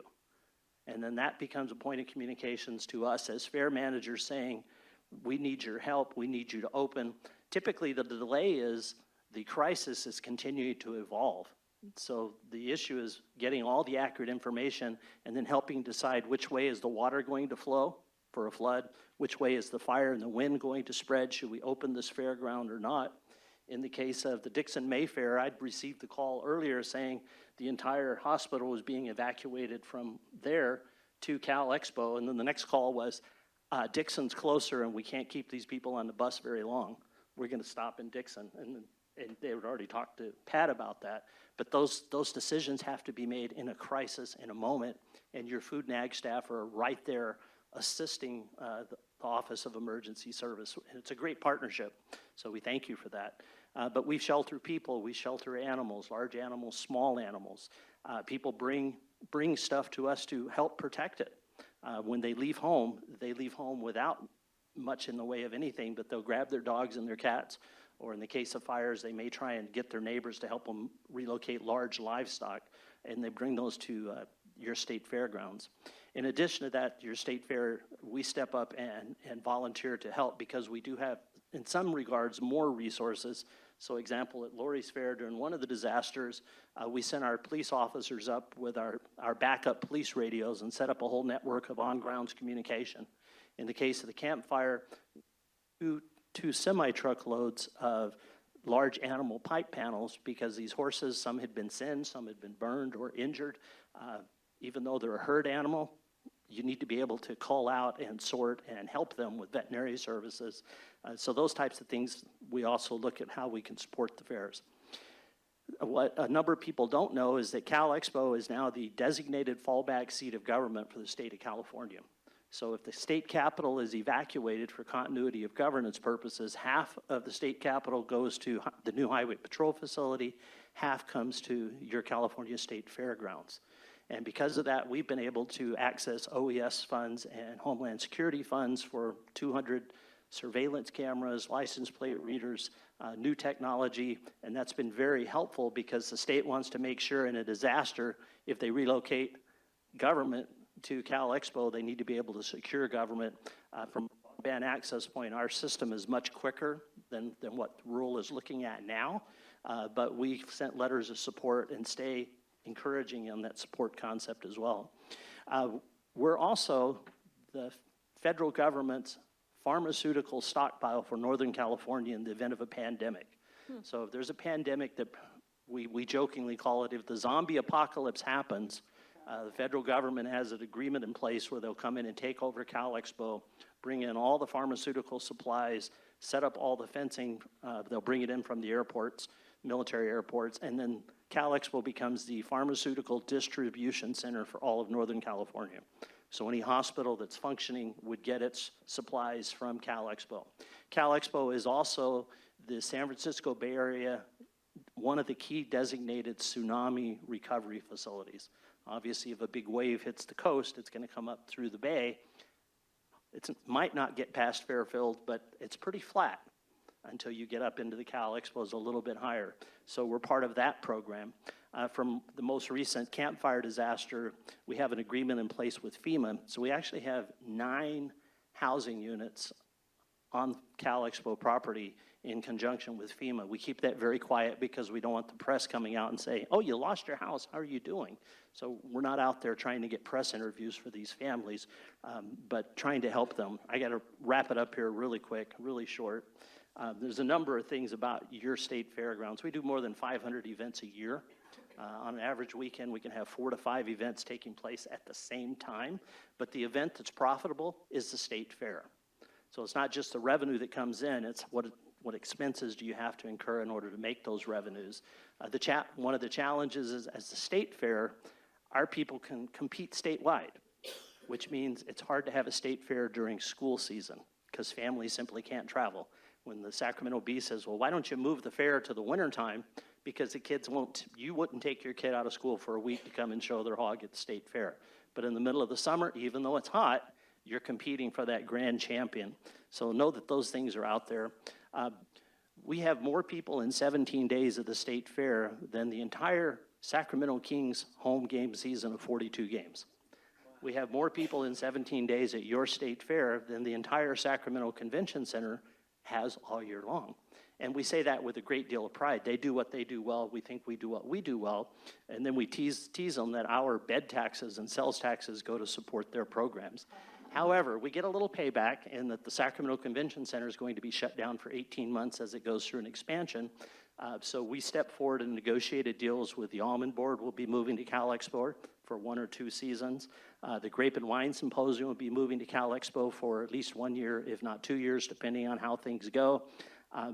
At the same time, we hired an independent study to look at our infrastructure. One question you've heard from fairs is infrastructure. That report came back that it would take $132 million to put Cal Expo's facilities in a position for the next 50 years. It wasn't that $132 million had to be spent today, but we provided that to the legislatures. And when we mention the legislatures, there's 120 members of the Senate and the Assembly. So 40 senators, 80 Assembly members. 92 of their offices attended State Fair last year.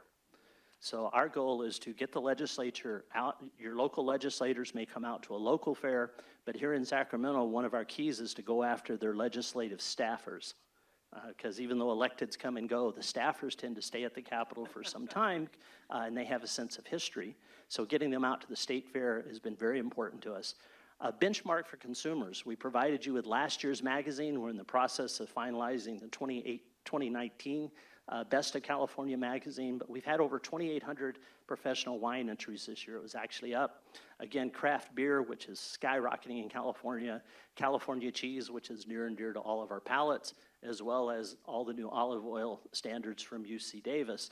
So doing not only that, but as we look to the future, we're already talking with CDFA and other agencies about establishing the first official California statewide cannabis competition.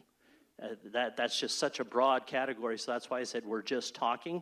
There's no announcements here, but that is an important part of who we are and where we're going and our ag economy, whether we like it or not, it's here. So just stay tuned on that. Now I get to make a fun announcement. Your California State Fair Gala recognizes a number of the best and the best. When you think about the best agriculture state, the largest agriculture state in the country, if not the world in our mind, right? We get to select each year one agriculturist of the year to be highlighted at the State Fair Gala, which will take place on June 27th. And the agriculturist of the year this year is our own Secretary Karen Ross. Congratulations. We went back through a very strict nomination process. There's a group of about 60 agricultural folks that sit on our Ag Advisory Committee and vet this out, make recommendations. You know Karen, as we know Karen, certainly there isn't a more deserving candidate, so congratulations. And we'd like to thank Joy Sterling and Iron Horse because they're donating a very special wine for a toast for everybody who's at the State Fair Gala. Thank you for that. Vineyards of the Year, Ag Progress Awards of the Year. So we recognize people statewide. Prior Ag of the Year recipients, the head of State Farm Bureau for a number of years, or the head of Western Growers, those types of people, and certainly Karen is an outstanding company with those individuals. So congratulations, and thank you for accepting the honor, too. Absolutely. So no, we're going to have a lot of fun out there with that. Another thing we do is we recognize what we call the agricultural heritage families of California. And these are families that have been in designated and proven families in California agriculture for more than 100 years. And this year, our own Department of Food and Agriculture is one of the recipients. So you're getting multiple honors at the same point in time. So congratulations on that. But when you come out and you see the number of families that actually want to be recognized for more than 100 years, we have some that are 150, 175. We have some families that were here before the state was here, particularly tied to some of the, well, anyhow, I'm distracted. You briefly mentioned what do fairs do to make it affordable, from kids' free days to senior free days, military free days, first responder free days, canned food drives where you can bring 3 or 4 canned food items and get into the fair free early in the afternoon. If kids will read books and write a short book report, they get free carnival rides. So it's called a Read and Ride program. Almost all the fairs in California support that program. A $2 taste of the fair. When we say the fair may not be, it might be too expensive to some folks. You come out to some fairs, like in our case on Wednesdays and Thursday afternoon, you can taste anything basically for $2. Every food booth has a $2 taste. So exciting things about that. Groupon, Costco, advanced sales, nonprofit. There's so many ways to get a discount or a free admission to your state fair. But also know that as a state agency, the state has a limit on the number of free fairs, any free tickets any fair can give out. So we have to pay attention to that 4% limit. As much as we'd like to do more free things for some underprivileged kids, we do have a limit. As a state agency, it's part of the fiscal oversight. Technology, future. Your state fair website has 9 languages on it now, and we're ready to expand another 5 languages. Robotics. Not only do we showcase robotics this year at the state fair, Ollie, which is an autonomous shuttle vehicle, will be driving throughout the parking lots. We're using it now at our events. We want the public to get more accustomed to touching and feeling autonomous vehicles. So Ollie is out at your state fair. We created the first United States Drone Racing Championship in 2015, and this year we've morphed it into a drone light show. Will be replacing our fireworks show. So we'll see how that goes. Yes, we're excited about it. Esports. When we look around at what's taking place in California and across the world, competitive esports, professional level, amateur level, with things like Fortnite. And when we talk to these companies, they remind us that everyone thinks the esports companies need code writers. Well, yes, they need code writers, but they need graphic designers. They need voiceover. They need marketing people. They need advertising folks. They need competitive people. They need event people. So not only is it going to be a massive esports at a professional and rookie level, but it's also a job fair. Jobs in technology in California.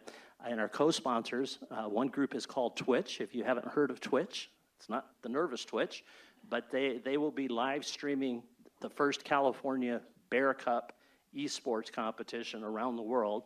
And then Asus Computers has stepped forward and be providing all the computers and all the streaming and all the back-end support. So it's something new, it's something crazy, but it's part of who we are. Biotech, cloning of plants. Our state fair farm, Governor Brown came out and was just enthralled with the cloning of plants at the state fair farm. And so that type of thing is taking place. Celebration of farm labor, the 100th anniversary of NAACP.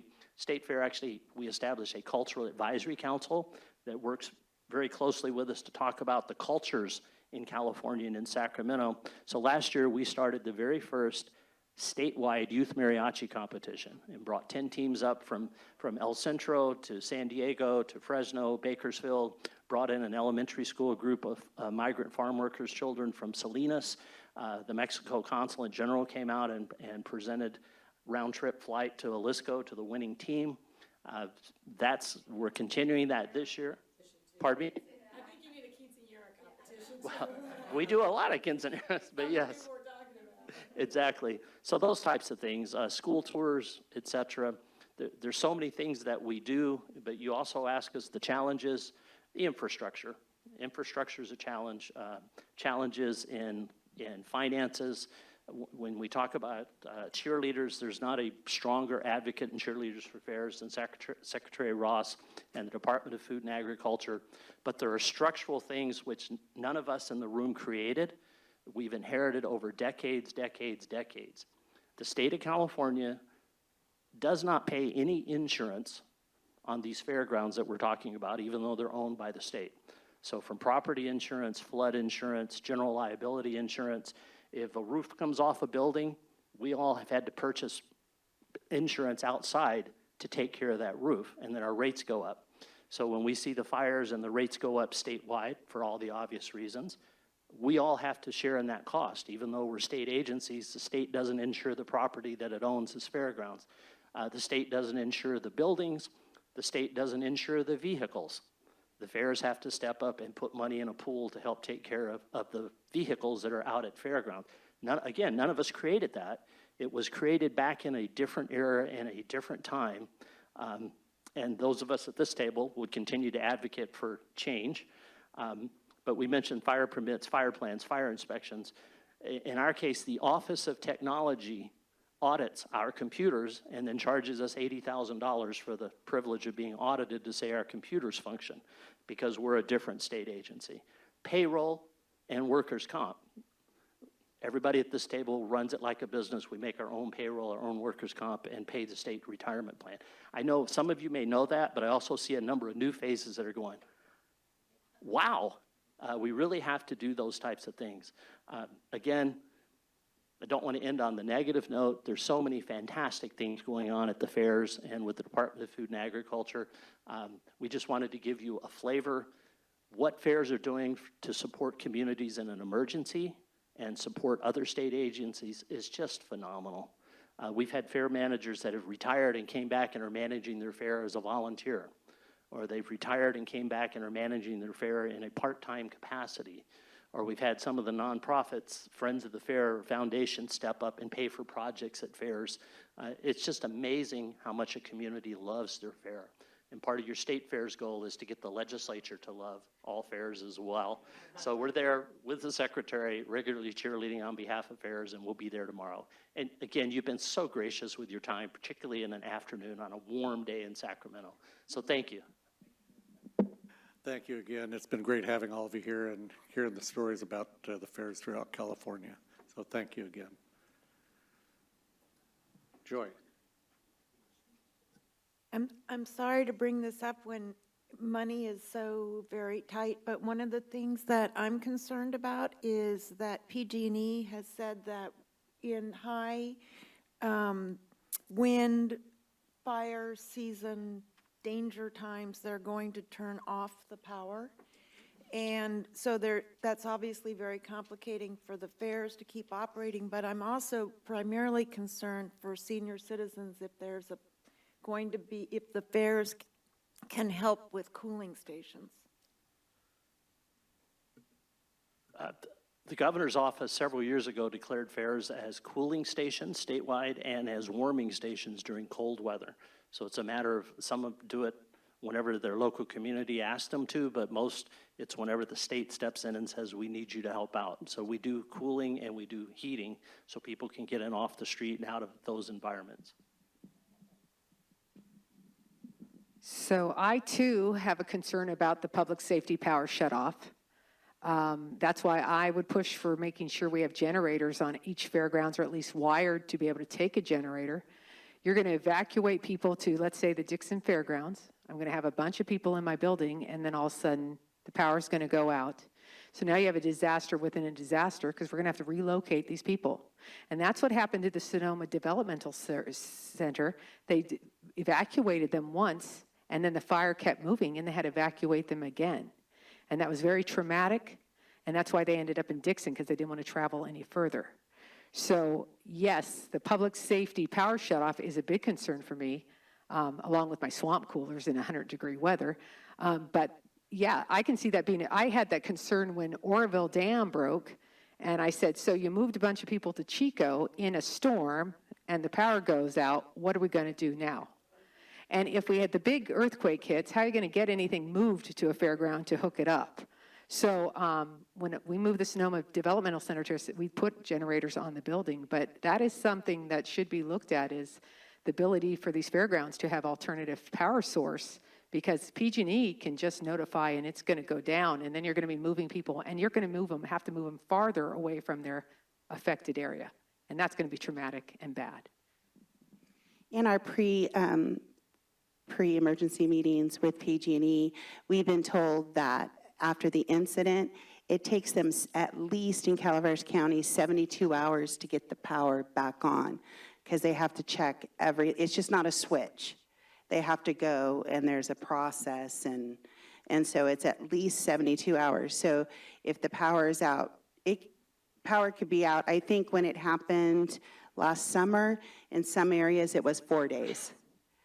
And so it is a concern, especially with fairgrounds that don't have air conditioning in all the buildings.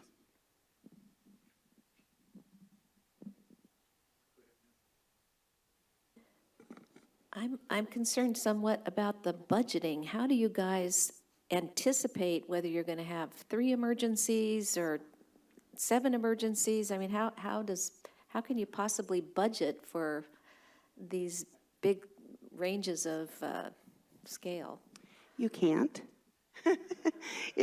And what's really important, and Cliff alluded to it, is having agreements with your county. When we have an emergency, we're an extension of county services. And one of the main reasons for that is a county can get reimbursed by state OES a lot easier and quicker than a district ag association can. So you have to have those systems in place and beforehand. And I think we've all learned that over the last several years, that pre-planning is the key, and working with our partners. And also, what's kind of interesting about that is having so many incidents, depending on who you're working with, really dictates what you get reimbursed for. Red Cross, for a lot of years, only paid us back for supplies. So if they used toilet paper, whatnot, they would pay you back for that. But of course, then you're losing out on the income you would have made from the rentals that you had at the same time. So it really does dramatically impact your earning power. CAL FIRE is always really great. I mean, you work with the agencies that pay you back, and you have contracts in place to do that. It did take, it takes us the longest probably to get money back from Red Cross. We've had it take up to 4 years to get reimbursed for the monies that they had accumulated at the fairgrounds, so.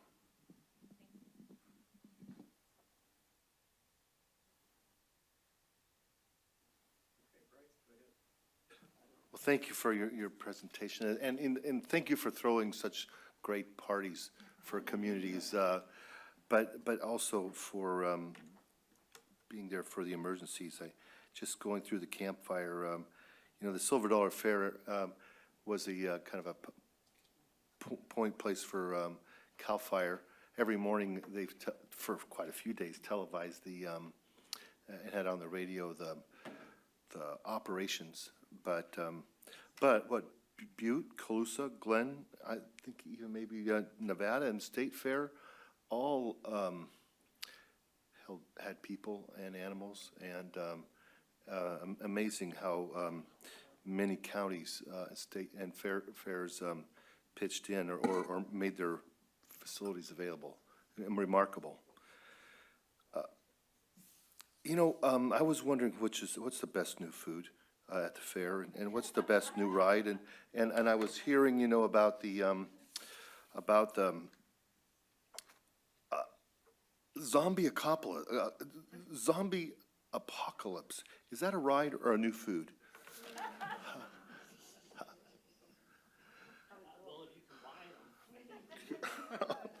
Yeah. Eat it, and then do the ride, and you'll experience the zombie apocalypse. Sure enough. Okay, no. Is it nachos? I mean, nachos are not new food, but I mean, is that or is it the corn dog, or is it the funnel cake? Funnel cake. Okay. At Dickson, it's the rolled tacos that Stan has been there for probably 80 years. Ooh, rolled tacos. And I could use that as my entire marketing plan. I just put up rolled tacos, and I get 6,000 people on my Facebook talking about those rolled tacos. Right on. Hey, thanks for the swag. All right, well, thank you again. Really appreciate it. Okay, our other business before us, you have a draft letter on agricultural trade in your packet. I'd like to thank Josh and Karen for putting that together. Oh, you did a great job.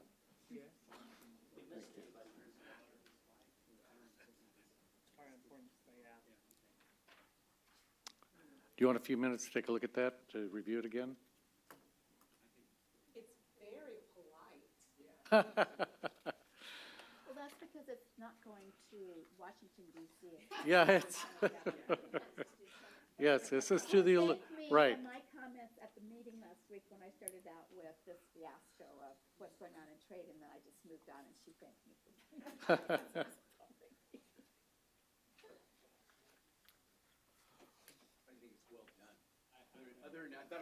Everybody good? We need a motion to move forward?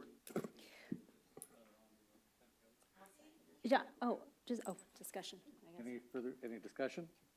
Well, I just, since you couldn't read my chicken scratch, I just wanted to share what my comment was. I was just suggesting that maybe we can add like a one-page cheat sheet or fact sheet to talk about impact. So as she is going to argue on behalf of what we're wanting to do, is to add that in there so you can arm her with Right. information, and also maybe add one or two anecdotal stories, maybe of growers or of industry. So again, she can use that as she is advocating on our behalf. That's good. You know, when this all started, we contracted with Dan Sumner in the Ag Issues Center, who started tracking numbers, but there's always going to be a delayed impact to be able to get updated numbers, and they're actually doing an assembly hearing today on trade. But one of the things that she and the governor really want to make sure of is that we work closely together so we're all using the same numbers, because oftentimes you'll see 3 different versions of the almond impacts, and some of us, because they're talking to one packer with different markets. So we really have to be committed to working together to come up with, these are the numbers we're going to use.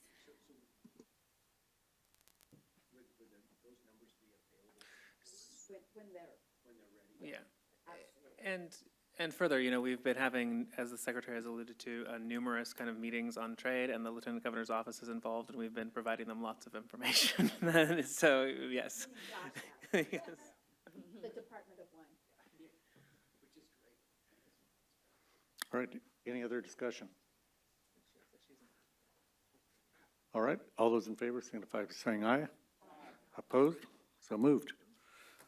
All right, we also had a couple asks today. One was on the naval. Sorry, Don? Yes. Yes. Can I raise one issue for future, and that is, since the PG&E issue came up, Good point. we are being informed in our area, you know, these PG&E lines that are gonna get shut off are not getting shut off at the base of the foothills. And so we've been told that like on the west side, and I'm sure it's the same on the east side and the north, that there's the potential to have your well water, power to your wells shut off for 5 to 7 days, up to 5 to 7 times during a season. And I know, I think it's very worth our while to see if we can get PG&E to come in and talk about this, because you take some of these orchards, they are not gonna make, or other crops. And I had a PG&E guy tell me that, like, up in our area, if the buttes were to catch on fire, which is in the center of the valley, they're gonna cut power both ways. Well, I was, And so, not only that, but we've got infrastructure that brings power into the state through the mountains. right. And let's just say a major line goes down, you may see cities Right. go down. But is it PG&E or is it the PUC? No, we're not PG&E. I know, but who do we need to bring in to talk about it? Because that's a permission they've been actually given. Right. From the public utilities? Well, it's really a liability issue. I mean, Right. it's what it really comes down to. We need both. Well, not only will if you have a private well, but then the infrastructure that's moving water throughout the state stops. Everything stops if one area stops. So, yeah, I agree. I think we should bring them in. Let's find out. Maybe that'd be a good combination. And right, somebody that could be affected severely by this, so. Yep. Yeah, I agree with you. Task force?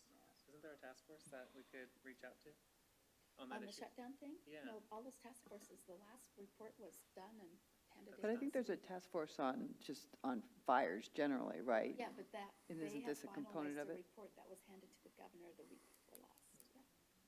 Well, no, it was last week.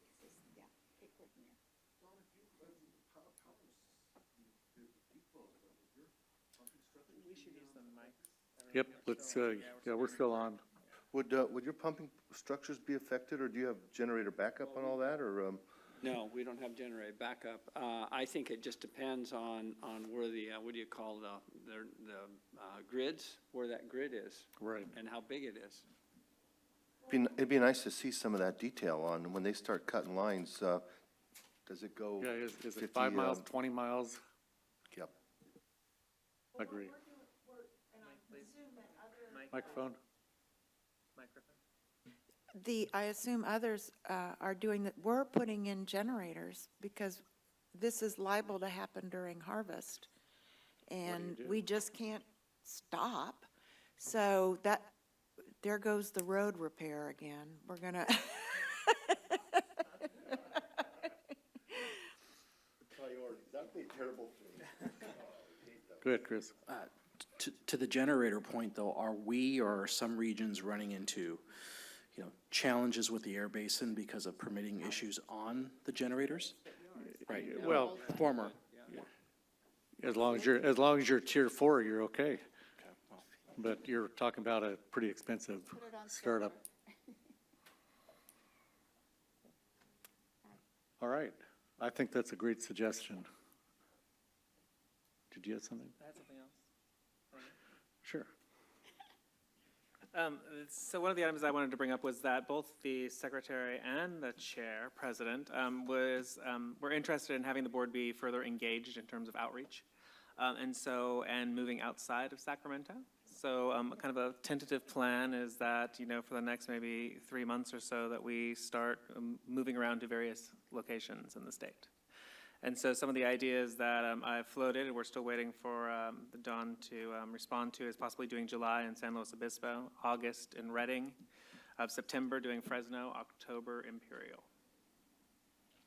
And then the holiday of November, December here in Sacramento. But just to be on notice that we will most likely be traveling for the remainder of the year, so we'll get that information out as soon as we can. Yes. Well, it's very draft at this point, but San Luis, Redding, Fresno, Central Valley-ish, Imperial.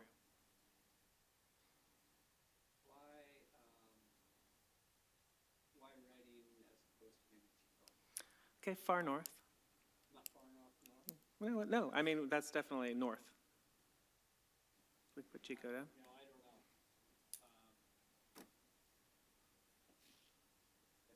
Sacramento to Chico, Chico to the border, I don't know what the difference is, but I think that's more midway than. Yeah, Chico's 70 miles north of here, I think, or no, 70? More than that. But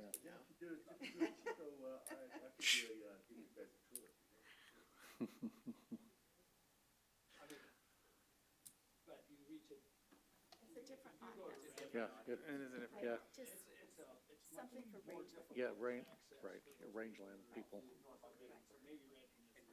Yeah.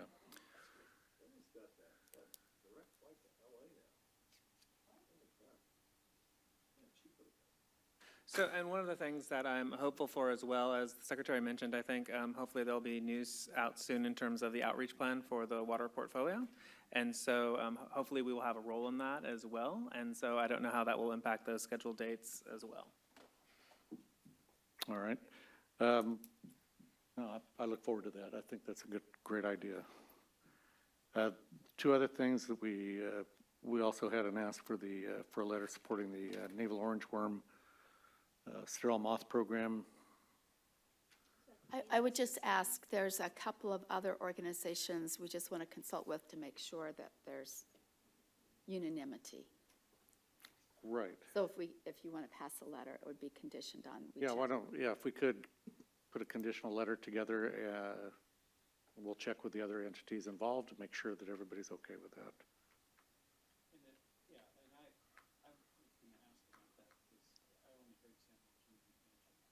Yeah, I agree. We do have almonds north of Sacramento. Oh, sorry. We'll have to get a different grant for that. No, I agree with you. But I think a letter of support probably be a good idea, because if this does work, it will be statewide. You're right, it won't just be, right now, it's a small area they're working with, but, Facility like that should not close. I agree. right. The question is, how do you figure out how to keep it, how to get more commodity support that might need that in the future with that, I don't know, but, I just looked at the $800 million loss every year and thinking, isn't it a no-brainer just to go out and buy it? Take it over. And it was $5 million, $5 million for aflatoxin and $800 million. For the insect. That's pretty cut and dry. But, and really, in the past, the pink bollworm program was grower financed, primarily. That's not proven. I think that's what Wilkins mentioned. That wasn't proven yet, proven that it would be. Right. But he said at the beginning it was not, and then they developed, then it morphed into a grower. Right, it morphed into grow, because I remember they used to assess all the acres. I'll just say, on that pink bollworm, he got pretty, what do you call it? Well, he started calling it Pinky, giving it kind of a name. Don't you need like an orangey? We got to take our orangey here. Yeah, Pinky is the name in the cotton industry. So, do we need a motion on that? I would maybe recommend, if we're doing two letters, do it the motion together, and then authorize you to send a letter versus a draft, Okay. unless the board chooses to have a draft at its next meeting to review and approve. I think timing is critical. If we're going to do one on the sterile moth program, it needs to be sooner rather than later, so we can put it together and check with the other groups and then move forward. So move. Who does that? I'll second. We have a second? Okay. Any other discussion? All those in favor signify by saying aye. Aye. Who's it go to, Dawn? So moved. Sorry? Who's the letter go to? I believe it needs to go to Secretary Perdue and Kevin Shea, who is the director of APHIS. The money is in the proposed budget, and we have to assume the budget will pass. Right. But it's coming from their overall budget, and they need to see that this is a priority for a big economic sector of ag on the West Coast. What about AB 417? Well, Jim did finally make the ask. He did. So the other ask we had was for AB 417 for a position at CDFA. Do we want to move forward on that as well? So Secretary Ross, are you in favor of this? It's your department. I am. California has once had a rural development strategy, and it was done in Jerry Brown 1 at the Office of Planning and Research. And for the last 8 years, I had ongoing conversations with the director, Ken Alex, of that office, who had worked on the original one. And it was just so many competing priorities, it couldn't get done. If you're going to do a whole strategic plan, you need GoBiz, you need all the other agencies. But I do believe this has value for allowing us with this legislation, much as the Environmental Farming Act has really been the opening that allowed us to be actively engaged on environmental programs and climate programs. One little additional broadening of authority has opened up a door. And so I think that we need to be present, and it also will justify using potentially unclaimed gas dollars for economic studies that we simply don't have, those kinds of nexus.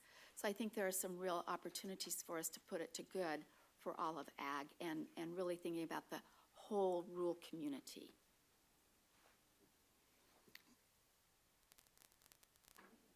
All right. Do we have a motion? Yeah, so moved. Do we have a second? Secretary Ross, yes. Any further discussion? All those in favor signify by saying aye. Aye. Opposed? So moved. Who made the motion? Joy? Joy. Joy Yep. and I'm sure. There will be before it's done. No such thing as rural without rural jobs. And that letter is to the secretary and governor, right? Governor and secretary? Governor? Yes. Okay, anything else, any other discussion we need? I do have a question. If we do end up in San Luis Obispo, does the PG&E PUC fit as well? That could be a good place to meet. You got Diablo going down in 2025. Okay, I just want to make sure that there's enough of their territory that they bring all the right people to. Yeah. Right. Okay. Or we could wait till the next one and do Reading for PG&E. Yeah. Oh, that- But it's going to be July. Let's just take them straight to paradise. Exactly. That might bring them in. We will do some research and see what we The best can fit. learn. And if there are, because there could be other task forces. I know Mr. Dodd's doing his own thing in the legislature to see what other information we can get for everyone in the meantime.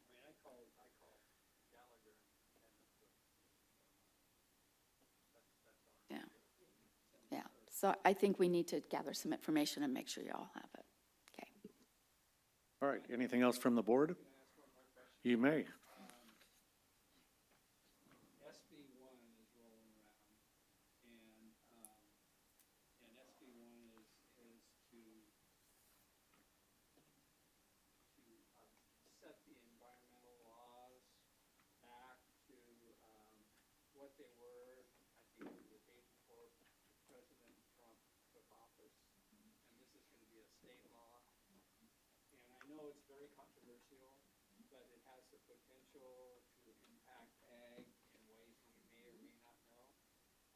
And the voluntary settlements may be part of that. And I don't know how we look at that or what we do, or is that just off limits? Well, I thought it had slowed down. That's another one we'll have to do some work on because it really did last year. There were a lot of, so we need to do some evaluation on that to see where it is. But I'm very aware of what the concerns are. Okay. You know, I'm okay with probably, you know, with what the intent is, but what are the real ramifications and how they're going to affect agriculture? Yes. I know it's come up in a number of ag conversations and that others have bringing it up. All right, anything else from the board? Public comment? It's all on you. I hadn't planned to say anything, but I may, if I could, take a couple minutes. You bet. This is my first meeting. My name is Robert Sisson. I'm with a startup software company in Sacramento called Pestscope, and we make maps of agricultural pests in real time. It's an endeavor that got started out of a hackathon that was held down at West Hills College in Coalinga. And we're pursuing that, and it may be of interest separately to different folks and CAPCA and other organizations. But in developing this, something that's very important to us also is rural broadband, because we would like to be able to bring connectivity there are a whole panoply of technologies that should be delivered to agriculture. My own background, working previously with the IBM company, was in hospital information systems, and I think that there's a huge need for an integrated pest management information system. And we've built some prototypes on that, and we're working on the front end of that, which is basically real-time maps. Basically, they look like weather radar, except it's what's really out there right now, not just immediately on your own property, but over a whole area. But in doing research for this, we've come across ideas that were talked about here today, your issue of what to do about backup for power in the event that PG&E comes along. There was a really interesting solution that was presented at the UC Davis Big Bang competition a week or so ago. It was a solution that was also presented and won at UC Berkeley a couple of months ago. The engineers took used Nissan Leaf electric batteries and package them up into cargo container shipping units. And now their plan is to place these at office buildings which are generating solar power, and then provide a peak supplement that would basically solve getting rid of waste of the batteries and a way to store solar power. But what occurred to me in this discussion here was that you folks might have a venue for this type of solution as well, and there's more than a little bit of urgency associated with it. On the subject of broadband, it's a topic that's debated a lot. Anjit Pai, the FCC chairman, was, I think, in Yolo County a couple of weeks ago looking at this. But there are a lot of folks interested in supplying connectivity to rural, not just in California, not just in the United States, but globally. There was a set of low Earth orbit satellites that was launched a week or so ago. It's getting a little bit of blowback because it can interfere with looking at stars. But nonetheless, it's a approach which basically is looking at a global demand to solve this. There was a conference in San Francisco about 6 weeks ago. It was a global conference, and one of the interesting people that spoke there was Airbus, which is the competitor to Boeing, and they're planning on putting 600 satellites up to do the same thing. And there are at least 2 or 3 other companies that are planning to do that. So as you're planning broadband, keep in mind that there are solutions apart from the standard cellular model that is going to be available.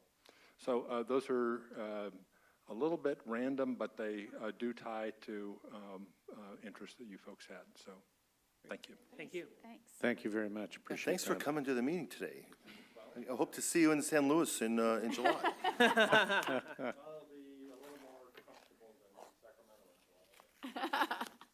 Let's hope so. All right, that adjourns our meeting. Thank you, everyone, for coming. Good to see you all. Thank And you. have a safe travel home.